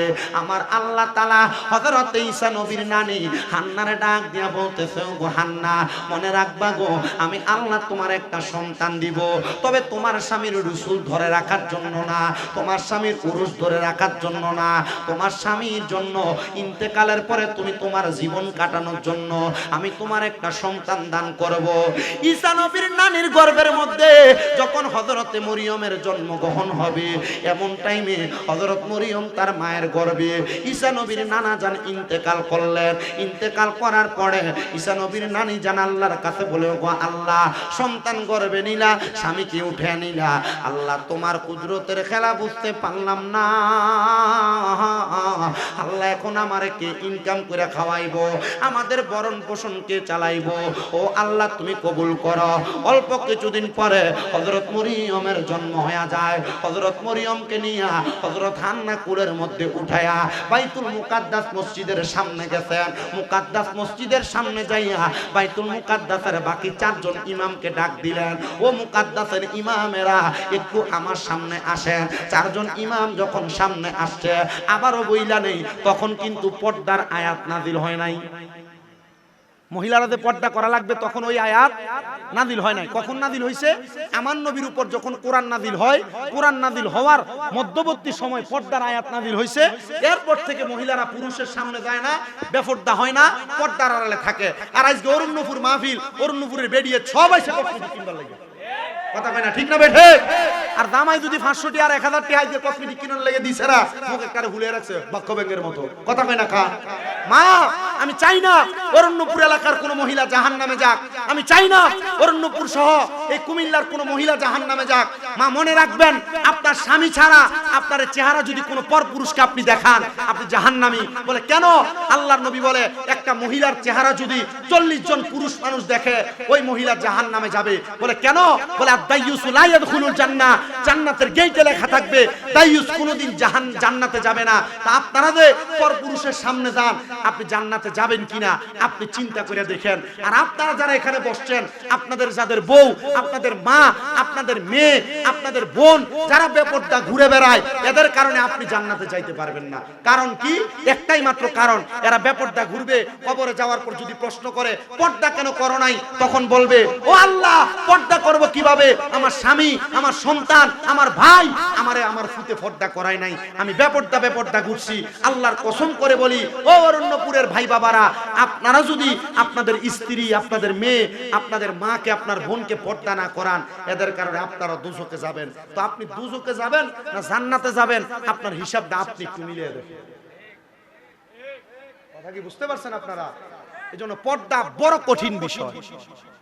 আল্লাহ আমাদের বুঝার তৌফিক দান করুক, আমিন কোন। আপনারা কি কষ্ট হইতেছে? অল্প কিছুক্ষণ সময় আমি আমার ওয়াজটার ধারাটা, ঘটনাটা শেষ করে আমি শেষ করে দিব। আমি বেশিক্ষণ ওয়াজ করলে বেশি কষ্ট হয়, কারণ গতকালকে রাত্রে ঘুমাইতে ঘুমাইতে প্রায় 2টা 2:30 বাজে গেছে। তা আপনাদের কাছে আবদার থাকবে, আগামীকালকে জুমার নামাজ পড়ে আমরা কালকে মাহফিল মনে চট্টগ্রাম, আপনারা শুধু দোয়া করবেন। ইনশাআল্লাহ ধারাবাহিকভাবে কোরআন সুন্নাহর দাওয়াতগুলো প্রচলন থাকবে। আপনাদের এলাকারও সন্তানেরা আমার মাদ্রাসায় পড়ে। আমার যে মাদ্রাসাগুলো, যে নূরপুর সমনিতে শাহপাড়া রোডের মাথায় এন্দি আল হুসাইনিয়া মাদ্রাসা, এদিক দিয়ে মা ফাতেমা মহিলা মাদ্রাসা, ওইদিক দিয়ে জামিয়া নূরে মদিনা মাদ্রাসা, ওইদিক দিয়ে তাহফিজুল কোরআন মাদ্রাসা, ছাত্ররা পড়ালেখা করে। আপনাদের কাছে এতটুকু আবদার করব, যে কথাগুলো বলি আমলি জিন্দেগিতে বাস্তবায়ন করবেন। যদি আমল করেন, ওয়াজ করে কামাল সাহেবের লাভ হইব, আর যদি আমল না করেন, ওয়াজ করে লাভ হইব? কথা কই না, লাভ হইব? এই জন্য আমি অরণ্যপুর এলাকার মহিলাদেরকে বলবো, মা আপনার স্বামী ছাড়া, স্বামীর অনুমতি ছাড়া ঘরের বাহিরে যাইয়েন না। মহিলারা চিন্তা করে আমার জামাই তো ঘুমে থাকে, সকালবেলা আমি আমার ফুতেরে আমার জিয়ের স্কুলে দিয়া আমি তো বীর বাজার থেকে বাজারটা কইরা লই চললাই, মাছ তরকারি কাঁচা তরকারি সবে আমি কিনা লই আই। জি না, মহিলারা মনে রাখতে হবে, আল্লাহর নবী বলছেন কোন মহিলা তার স্বামীর অনুমতি ছাড়া বাবার বাড়িতেও যাইতে পারবে না। কথা কি বুঝতে পারছেন? একটা মহিলা তার স্বামীর অনুমতি ছাড়া বাবার বাড়িতে যেতে পারতো না। আর এবেডি জামাইরি ঘুমে রেখে পুরো এলাকা ছড়াইয়া চলে। এই কথা কন না কেন? বাস্তব না বাস্তব? অবশ্যই বাস্তব। আপনি কইলেও বাস্তব, না কইলেও বাস্তব।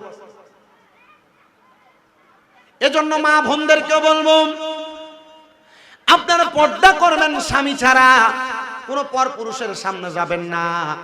আমাদের সমাজে একটা কথা প্রচলন আছে, দেবরকে মহিলারা তাদের ছোট ভাইয়ের মতো মনে করে, বাদ বাইরে খাওয়ায় না? দেবরের সঙ্গে মোটরসাইকেলের ফ্যাশনে ঘুরে আসেনি? দেবরের গায়ে হলুদের অনুষ্ঠান কত সুন্দর করে মুখের মধ্যে হলুদ লাগায়, কিন্তু আল্লাহর নবী বলতেছে একটা দেবর তার বাবির জন্য কাল সাপের মতো, একটা দেবর তার বাবির জন্য মৃত্যু সমতুল্য। ভাইয়ের মতো বলা এটা আপনাদের সমাজে প্রচলন, কিন্তু ইসলাম বলে একটা ভাবি চাইলেও তার দেবরের সামনে যাইতে পারবে না। আর যদি যায় মনে করবা মহিলা তোমার মৃত্যু তোমার অতি সন্নিকটে, তোমার জাহান্নাম তুমি ক্রয় করেছো। এজন্য ভাই মনে করেও দেবরের সঙ্গে বেশি বেশি কথা বলা যাবে না, দেবরের সঙ্গে সম্পর্ক রাখা যাবে না। যতটুক সম্ভব পরিবার ঠিক রাখার জন্য ততটুক চলাফেরা করবা। আল্লাহ করার তৌফিক দান করুন, জোরে পড়েন আমিন। তো যেই কথা বলতেছিলাম, হযরত হান্নার গর্ভ থেকে সন্তান, হযরত হান্না ওনার সন্তান মরিয়ম আলাইহিস সালাতু ওয়াস সালামকে ওনার কুলের মধ্যে উঠাইয়া বাইতুল মুকাদ্দাস মসজিদের সামনে চলে গেছে। যে ডাক দিয়ে বলতেছে, এ বাইতুল মুকাদ্দাসের ইমামেরা, তোমাদের কাছে আমার আবদার, আমার মেয়েটার ভরণ পোষণ দেওয়ার মতো আমার কাছে এমন কোনো সাধ্য নাই। তোমরা কে আছো আমার মেয়েটার দায়িত্ব নিবা। বাইতুল মুকাদ্দাস মসজিদ বড় মসজিদ, ওই মসজিদের ইমামের মাইয়াকে লালন পালন করার জন্য সবাই রাজি থাকবে। 4 জন ইমাম কয় আমরা সবাই রাজি, তুমি চাইলে আমাদের কাছে দিতে, কে তো এক মেয়ে। চলো একটা পরীক্ষা হয়ে যাক। হযরত হান্না তাদেরকে নিয়ে চলে গেলেন নদীর পার। বলতেছে আগে যে দোয়াত কলমে লেখা হইতো, দোয়াত কলমের কালিটা যেটা থেকে বের হইতো সেটা লোহার ছিল। ওই লোহার দোয়াত কলমটাকে বলে তোমরা 4 জন লিখক, তোমাদের দোয়াত কলমটা নদীর মধ্যে ছিটকায়া মারো, যার দোয়াত কলম ফিরে আসবে তার কাছে আমার মরিয়ম মানুষ হবে। লোহার জিনিস জিনিস ফিরে আসার কথা না। চারজন একসাথে নোয়ার কলমটা ফিরে মারছেন, কিন্তু মরিয়ম আলাইহিস সালাতু ওয়াস সালামের একজন খালু ছিলেন, তিনি বাইতুল মুকাদ্দাস মসজিদের ইমাম ছিলেন। তিনি বলেন ওই লোহার কলমটা সাথে সাথে আমার কাছে ফিরে আসছে। তখন আমি মরিয়মের খালু হযরত মরিয়মের দায়িত্ব নিয়েছি। জোরে বলেন সুবহান। হযরত মরিয়মকে লালন পালন করে বাইতুল মুকাদ্দাস মসজিদের পাশেই তার জায়গা করে দেওয়া হইল। কিন্তু ওই জায়গার মধ্যে একজন লোক ছিল যার কাজ ছিল সে এলাকার সুন্দর সুন্দর মহিলাদেরকে টার্গেট করতেন। যাদেরকে তার ভালো লাগতো সে তাদের সঙ্গে অবৈধ সম্পর্ক করতেন, মেলামেশা করতেন। আল্লাহর নবী রহমতের নবী বলেন, যারা এমন জিনা ব্যভিচারের সাথে লিপ্ত, নিজের স্ত্রী থাকা সত্ত্বেও পর স্ত্রীর দিকে নজর দেয়, অন্য কোনো মেয়েদের দিকে নজর দেয়, আল্লাহর নবী বলতেছেন দুনিয়ার মানুষ তারা জিনাকারী, তাদেরকে জাহান্নামের মধ্যে কঠিন শাস্তি দেওয়া হবে। ইয়া রাসূলুল্লাহ কেমন শাস্তি? এ বাবা, যারা এমন পরকীয়ার মধ্যে লিপ্ত আছো সাবধান হয়ে থাকো। ঘরে স্ত্রী থাকার পরে অন্য কোন নারীর দিকে যারা নজর দাও, আল্লাহর নবী বলতেছে তাদের লজ্জাস্থানের মধ্যে আগুনের গরম রড লাগিয়ে দিয়ে তাদেরকে আগুনের মধ্যে সেক দেওয়া হবে। এ পর্দার অন্তরালের মহিলারা, তোমরা যারা স্বামী থাকার পরেও এমন ভাবে অবৈধ সম্পর্কে লিপ্ত আছো, তোমাদেরকেও মনে রাখতে হবে এটার কারণে আল্লাহ তাআলার জাহান্নামের আগুনের মধ্যে তোমাকে জ্বলা লাগবে। আল্লাহর নবী বলে একটা মহিলা চারটা কাজ করলে জাহান্নামে যাবে, এক জান্নাতের মধ্যে যাবে। এক নাম্বার, ওই মহিলা যদি তার স্বামীর বাধ্যগত হয়ে চলাফেরা করে, নামাজ রোজা করে। তৃতীয়ত, তার মা বাবা তার স্বামী শ্বশুর শাশুড়ি খেদমত করে। আর ওই মহিলা যদি পর্দা করে, এই চারটা কাজ করলে মহিলা জান্নাতে যাবে। আর একটা হাদিসের মধ্যে কয়, কোন মহিলা যদি তার জিহ্বা এবং লজ্জাস্থানের হেফাজত করে, ওই মহিলা জান্নাতে যাবে।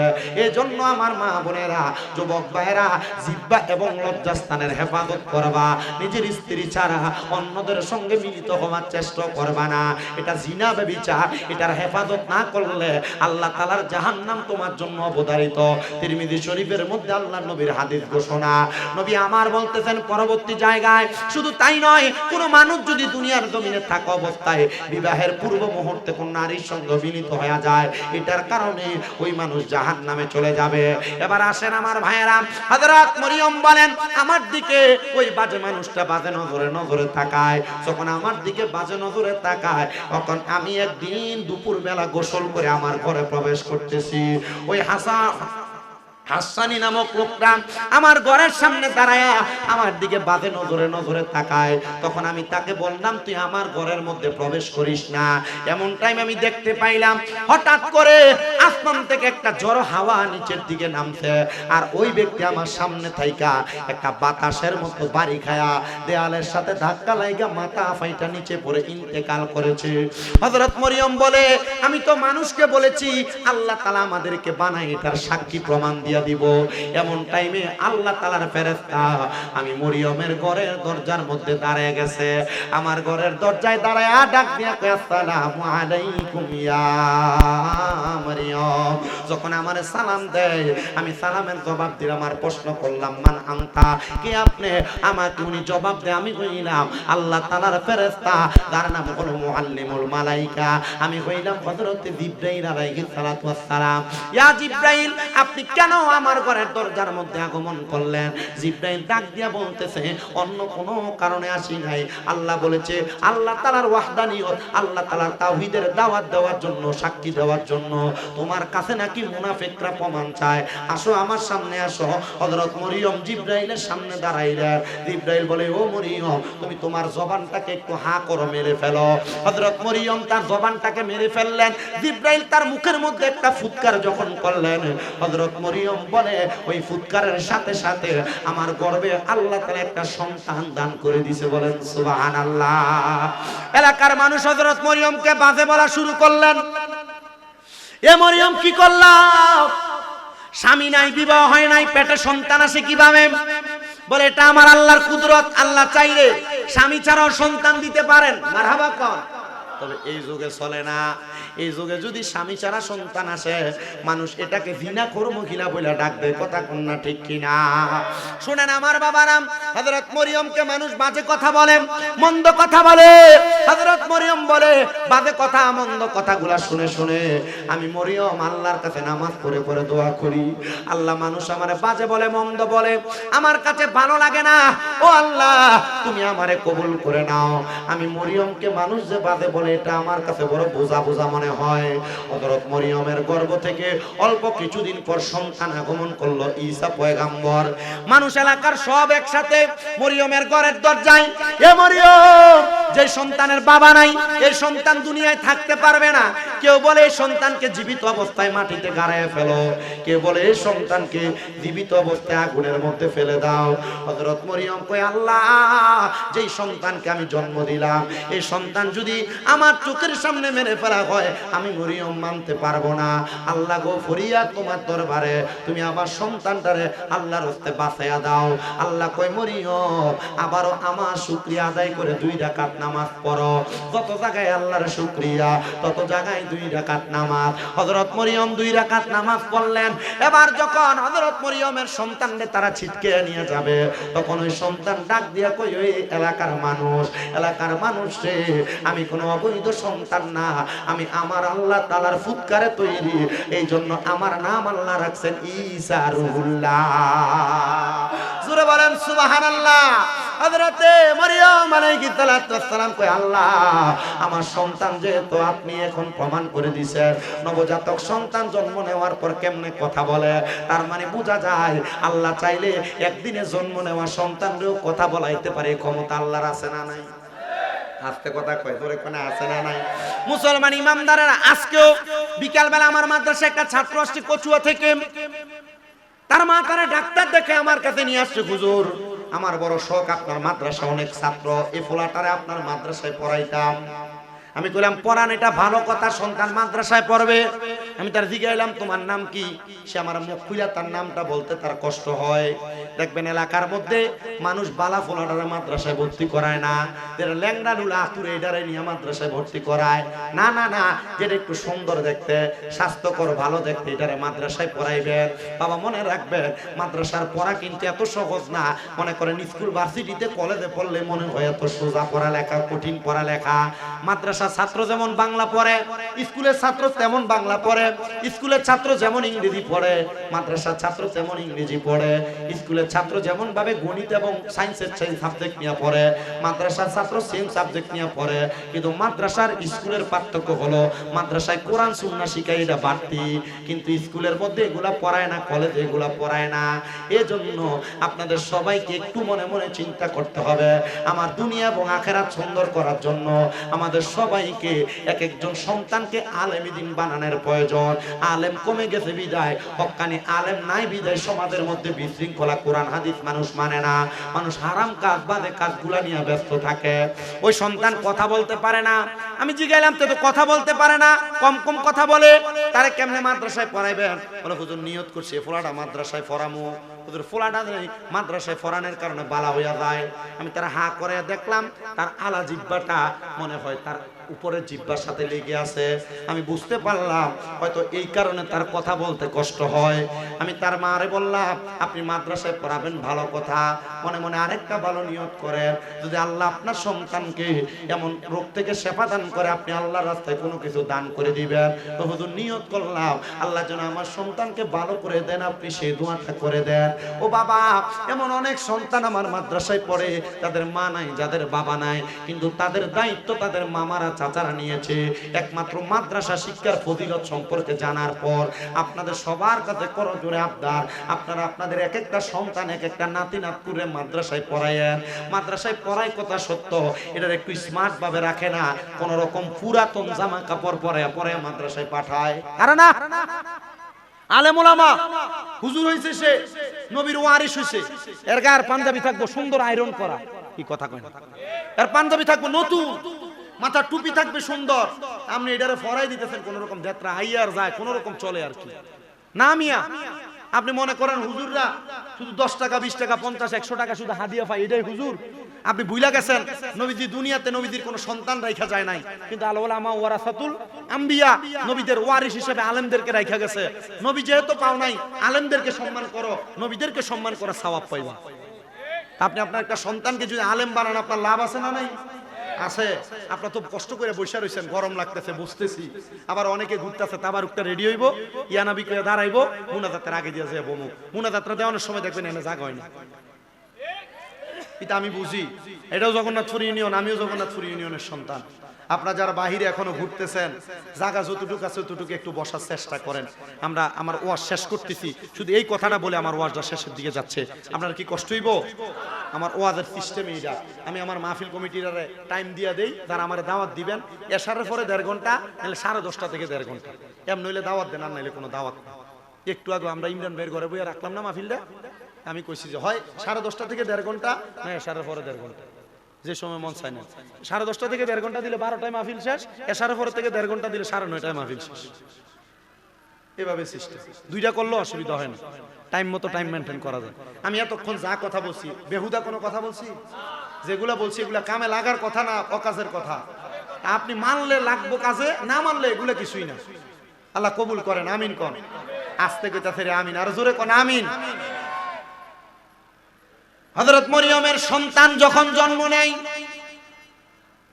আল্লাহ যে একজন, আল্লাহ যে মানুষকে বানায় এটার প্রমাণ পাওয়া গেছে, কিন্তু এলাকার মানুষ বলে এই সন্তানকে এই এলাকায় রাখা যাবে না। মরিয়মকে আল্লাহ, তুমি কি আমার পরীক্ষা করে এখনো শেষ করো নাই? এ সন্তান জন্ম দিলাম, এখন আবার এই সন্তানকে আমার বুক থেকে কাইরা নিবা? হযরত মরিয়ম আলাইহিস সালাতু ওয়াস সালামকে আমার আল্লাহ বলে, মরিয়ম এই সন্তানকে তুমি আবার আমি আল্লাহ তাআলার একটা পাহাড়ের গুহার মধ্যে রেখে আসো।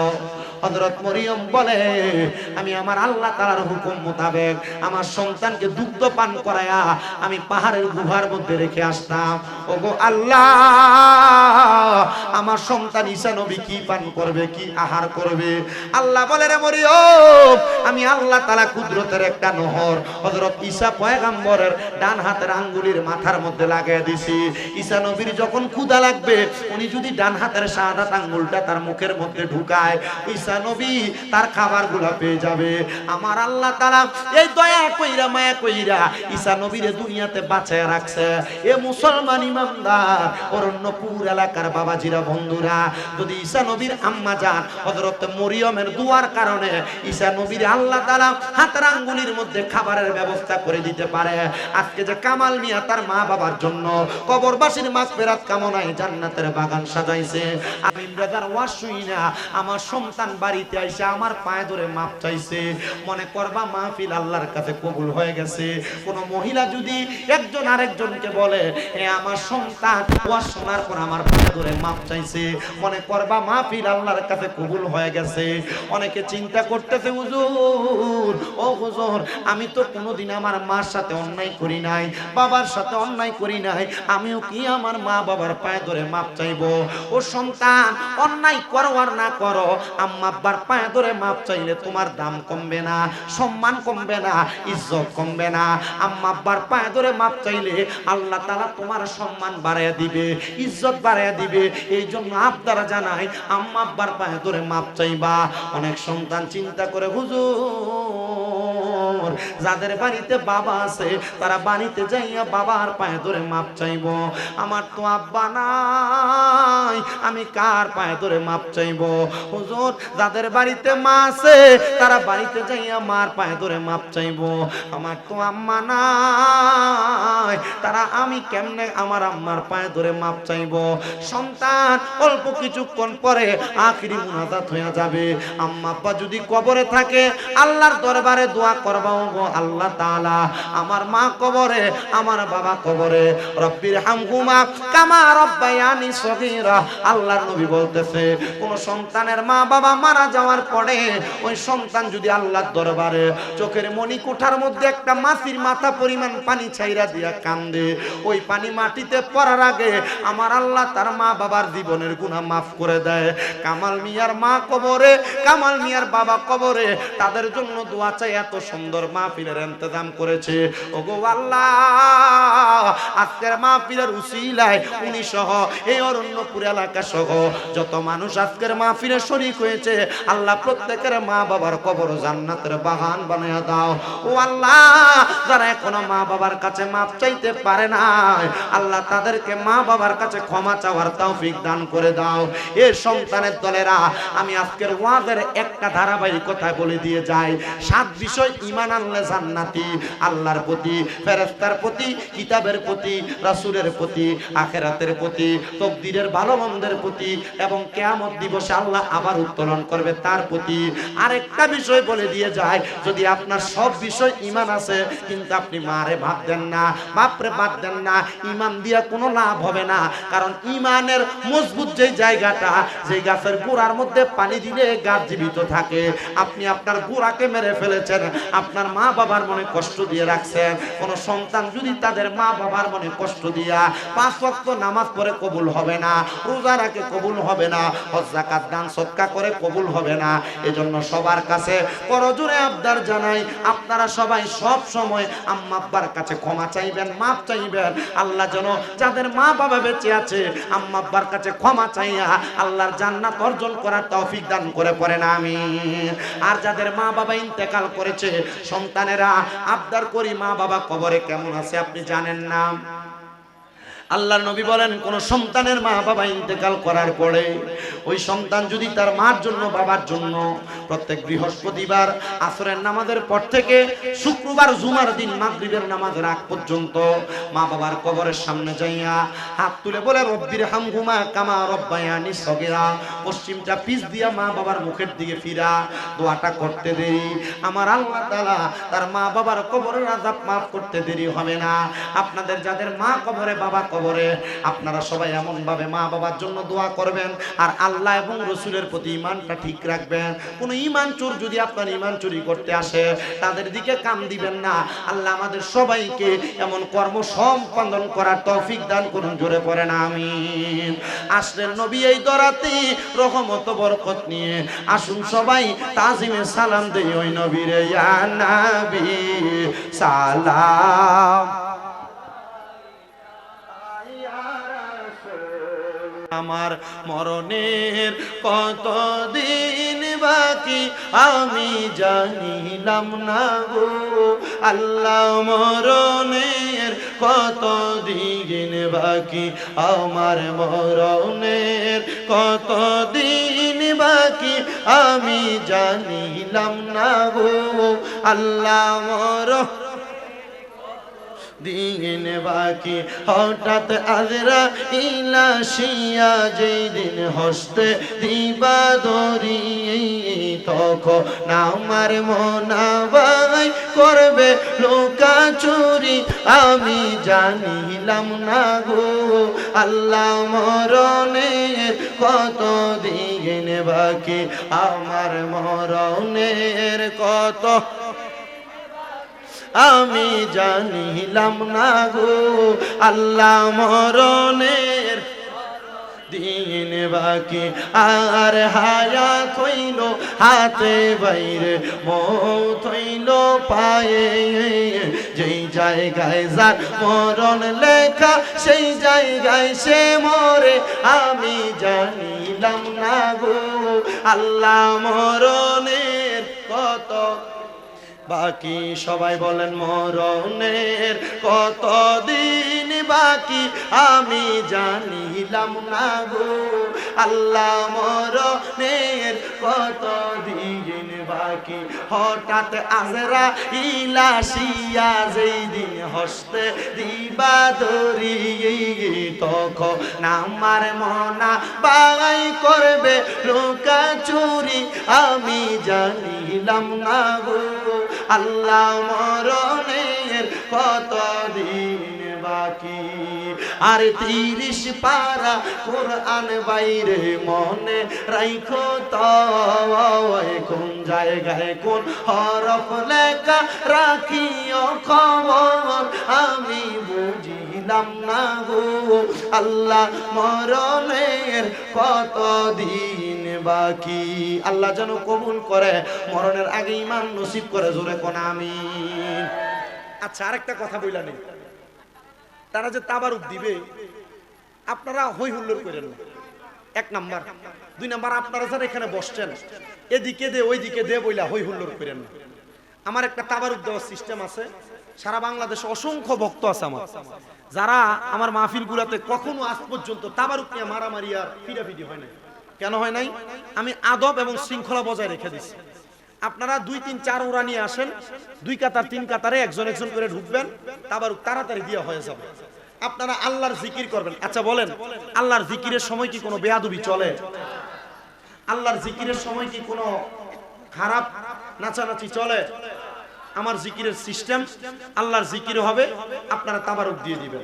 আল্লাহর জিকিরের মাঝখানে মাঝখানে তাবারুক নিবেন। কেউ যদি উল্টাপাল্টা করেন, নড়াচড়া করেন, আমি আপনাদের কাছে হাত জোর করে বলছি, আপনারা উল্টাপাল্টা নড়াচড়া করবেন না। আপনাদেরকে একটা দাওয়াত দিচ্ছি, দাওয়াত। এই দাওয়াতটা আপনারা একটু মনোযোগ দিয়ে শোনেন। আগামী 23 তারিখ বাসগোড্ডা স্কুল মাঠে আমিও থাকবো, উপস্থিত থাকবেন প্রধান বক্তা হিসেবে আল্লামা পীর মুফতি গিয়াসউদ্দিন আত-তাহিরি সাহেব, উপস্থিত থাকবেন শাহপুর দরবার শরীফের আলা হযরত পীর সাহেব কেবলা আলহাজ সৈয়দ শেখ শাহজাদা গোলাম মোহাম্মদ আব্দুল কাদের কাউকাব আল কাদেরী এবং অন্যান্য বহু উলামায়ে কেরাম উপস্থিত থাকবেন বাসগোড্ডা স্কুল মাঠে, কুমিল্লা শহরে। এটা আপনারা চিনেন, আপনাদের পাশে বাসগোড্ডা স্কুল মাঠ। আগামী 23 অক্টোবর আপনারা সবাই উপস্থিত থাকবেন, আপনাদের সবাইকে দাওয়াত করা হয়েছে। তার আগে সবাই একটু মহাব্বতে একবার সূরা ফাতিহা, 3 বার সূরা ইখলাস, কয়েকবার দুরূদ শরীফ পড়েন। আউযু বিল্লাহি মিনাশ শাইতানির রাজীম, বিসমিল্লাহির রহমানির রহিম।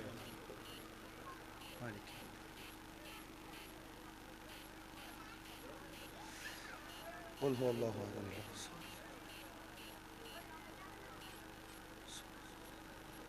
قل هو الله احد الله الصمد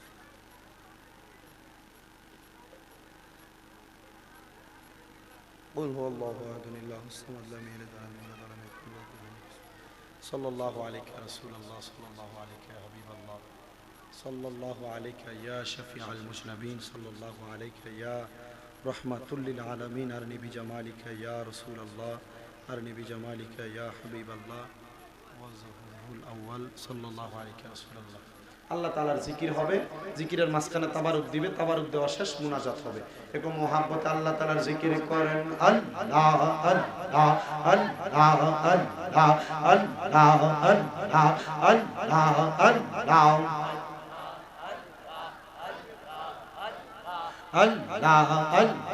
আল্লাহ আল্লাহ আল্লাহ।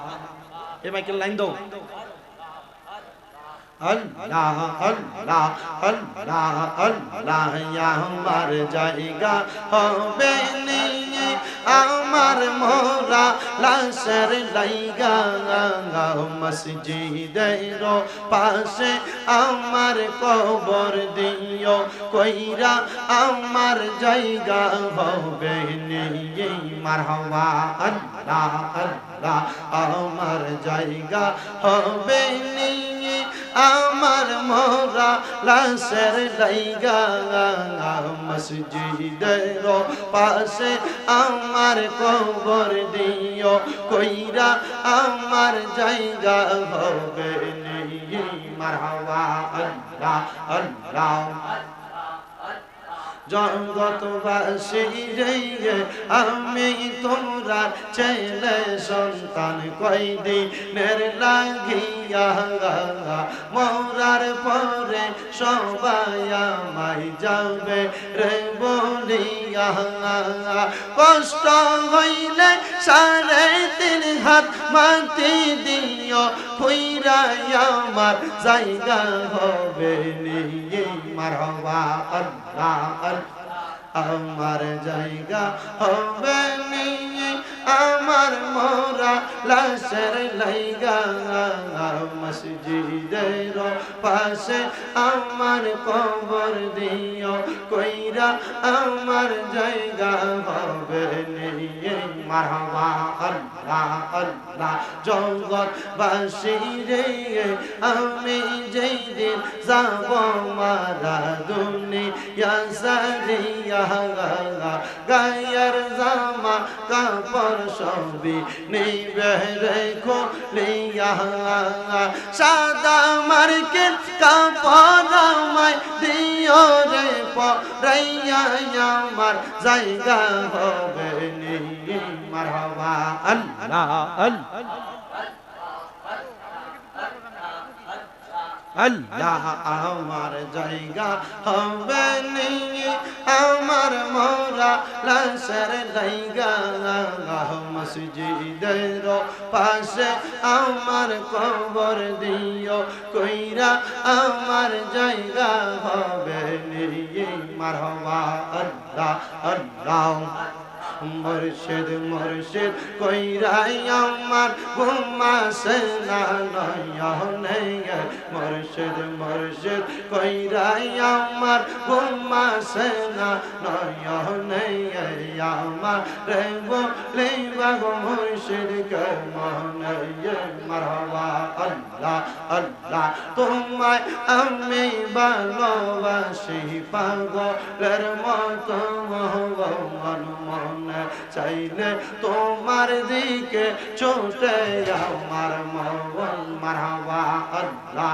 আল্লাহ লোক সমাজে কলঙ্কি আমি গলাই কলঙ্কের মালা রে বলিবা মুর্শিদ কে মনে মারহাবা আল্লাহ আল্লাহ তোমায় আমি ভালোবাসি দিয়া মন প্রাণ গো মুর্শিদ দিয়া মন প্রাণ মনে চাইলে তোমার দিকে ছুটে আমার প্রাণ মারহাবা আল্লাহ আল্লাহ লোক সমাজে কলঙ্কি আমি গলাই কলঙ্কের মালা আমার বলিবা মুর্শিদ কে মনে মারহাবা আল্লাহ আল্লাহ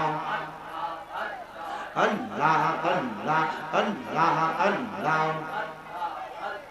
আল্লাহ আল্লাহ আমার মুর্শিদ বিনে দুনিয়ায় আপন বলতে কেহ নাই জগতে আমার দয়াল মুর্শিদ বিনে ও আপন বলতে কেহ নাই জগতে মারহাবা আল্লাহ আল্লাহ বেবে দেখে সব বিদেশি মিশে মায়ার জগতে আপন বলতে কেহ নাই জগতে আল্লাহ আল্লাহ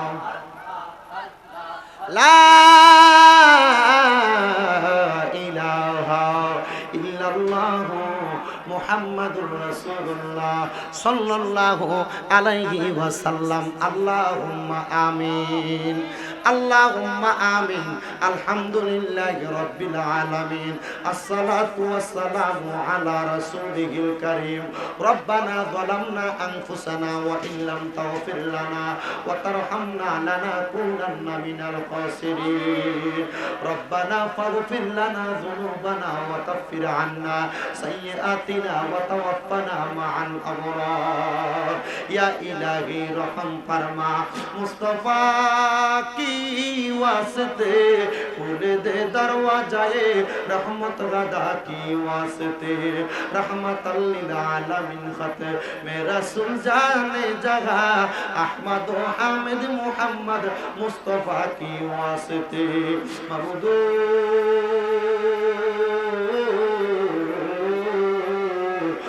দয়াল আল্লাহ একটু রহমতের নজর করে তাকিয়ে দেখেন গো আল্লাহ এই অরণ্যপুর এলাকায় জনাব কামাল মিয়ার বাসভবনের মধ্যে মা বাবার জন্য দোয়ার ইন্তজাম কবরবাসীর মাগফিরাত কামনা কইরা এত সুন্দর কইরা জান্নাতের বাগান সাজায় আজকে আমার সঙ্গে উলামায়ে কেরাম দাড়ি পাকা মুরব্বি বাবারা যুবক নওজোয়ান ভাইয়েরা ছোট্ট ছোট্ট মাসুম বাচ্চারা পর্দার অন্তরালের আমার কত মা বোনেরা জীবনের গুনাহগুলা মাফ করানোর জন্য আল্লাহ তোমার শাহিন শাহী পাক দরবারে দুইটা হাত বাড়াইছে। আল্লাহ তার হাত তোমার দরবারে মায়া লাগে, পছন্দ হয়। ওই হাতের উসিলায় আমরা প্রত্যেকের জীবনের গুনাহ মাফ কইরা আমরারে বেগুনাহ মাসুম বান্দা বানায়া দাও আল্লাহ। আজকের মুনাজাতের হাদিয়া সোনার মদিনায় সবুজ গম্বুজের নিচে সোনালী রওজা পাকে আমার দয়াল নবীর দরবারে কবুল মঞ্জুর কর। নবীর যত সাহাবায়ে কেরাম, তাবিন, তাবে তাবিন, খোলাফায়ে রাশিদিন, সলফে সালেহিন, নুদাবা নুকাবা, আব্দালা খিয়া সহ সকল তরিকতের ইমাম, মাযহাবের ইমাম সহ সকল আউলিয়া কেরামের দরবারে কবুল আর মঞ্জুর কইরা নাও আল্লাহ। আমরা যেই যেই দরবারের বায়াত প্রত্যেক আউলিয়া কেরামের দরবারে কবুল মঞ্জুর কইরা নাও আল্লাহ। ফরিয়াদ তোমার দরবারে, আমরা গুনাহগারেরা তোমার দরবারে হাত বাড়াইছি গো আল্লাহ। জানি না আজকের মুনাজাতে কে জানি হাত বাড়াইছে, কার জানি জগতের মধ্যে বাবা নাই। যেই বাবা রিকশা চালাইয়া মাটি কাইটা মাথার গাম পায়ে ফালাইয়া পরের বাড়িতে বদলার কাজ কইরা সন্তানরে মানুষের মতো মানুষ করার জন্য আব্বা দুনিয়াতে এত কষ্ট কইরা মানুষ কইরা আজকে কবরের বাসিন্দা, এমন আব্বার কবর জান্নাতের বাগান বানাইয়া দাও আল্লাহ। কে জানি হাত বাড়াইছে, কার জানি দুনিয়াতে মা নাই। হায়রে মা, যেই মা 10 মাস 10 দিন গর্ভে ধারণ কইরা সন্তানের প্রসব বেদনা সহ্য করতে মার বড় কষ্ট হইছে, এমন মা তাদের অন্ধকার কবরে গো আল্লাহ আমার কবর জান্নাতের বাগান বানাইয়া দাও। এমন অনেক কপাল পোড়া সন্তানেরা হাত বাড়াইছে, মাও নাই, বাবাও নাই, জনমের তিমরে আল্লাহ। আল্লাহ তাদের আম্মায় আব্বার কবরে আর আযাব দিও না, মরিয়া গিয়াছেন আল্লাহ। ওই আল্লাহ যারার মা বাপ মাফ করিয়া দেন না গো আল্লাহ কবরের আযাব। আকাশেতে চন্দ্র সূর্য আল্লাহ উঠে বারে বার, কবর দেশে যারার গো মা বাপ ফিরিল না আর আল্লাহ। কামাল মিয়ার মা কবরের বাসিন্দা, ওনার আম্মার কবরটারে জান্নাতের বাগান বানায়া দাও। আব্বা বেঁচে আছে, হায়াতে তৈয়বা নসিব করে দাও। আমার উজ্জ্বল দোয়া চাইছে, তার মা নাই, মার মাফ করে দাও আল্লাহ। এমন ভাবে অরণ্যপুর এলাকার যত মানুষ দোয়া চায়, আশেপাশে এলাকার যত মানুষ যত শ্রোতারা দোয়া চায়, দেশ বিদেশ থেকে আমার অনেক ভক্তবিন্দুরা প্রবাস থেকে দোয়া চায় আল্লাহ। প্রত্যেকের খাস দোয়াগুলা কবুল মঞ্জুর করো। আমার আব্বা জান দোয়া চাইছে, উনি অসুস্থ মানুষ আল্লাহ, ওনারও তুমি শেফা আদলা কামেলা নসিব করো। কামাল সাহেবের ব্যবসা বাণিজ্য কাজে কর্মের মধ্যে বরকত দাও আল্লাহ। পরিবারের উপর তোমার খাস রহমত বরকত দান করো আল্লাহ। মাহফিলটা কিয়াম মরণের আগ পর্যন্ত চালু রাখার তৌফিক দান করো। যা কিছু বয়ান করেছি বয়ানের উপর সবাইকে আমল করার তৌফিক দাও আল্লাহ। বিশেষ করে পর্দার অন্তরালে আমার অনেক মা বোনেরা দোয়া চাইছে, বিশেষ করে এক মহিলা দোয়া চাইছে, তার শাশুড়ি আম্মা হসপিটালে ভর্তি আছে। আরেকজন দোয়া চাইছে, তার সংসারে বড় অভাব। আরেকজন মা দোয়া চাইছে, ওনার কানের কাছে কখন জানি দৈনিক 3 দিন 4 দিন পরে পরে আল্লাহর জিকির শোনা যায় আল্লাহ। তাদের প্রত্যেকের দোয়াগুলো কবুল মঞ্জুর করো আল্লাহ। তাদের চাকরি নাই, চাকরির ব্যবস্থা করো। তারা অভাবে আছে, অভাব দূর করে দাও। অনেক বিদেশিরা প্রবাস থেকে দোয়া চায় আল্লাহ। প্রত্যেক প্রবাসীদের খাস দোয়াগুলো কবুল মঞ্জুর করো মাবুদ। কামাল মিয়ার আজকের মাহফিলে যারা এত সুন্দর করে মাহফিলে সহযোগিতা করছে আল্লাহ, তারাও তুমি কবুল মঞ্জুর করে নাও আল্লাহ। মরণের আগে বারবার মক্কা মদিনা তাওয়াফ জিয়ারত নসিব করায়া আখিরি জবানে পড়ায়া দিয়েন মধুর কালেমা লা ইলাহা ইল্লাল্লাহু মুহাম্মাদুর রাসূলুল্লাহ।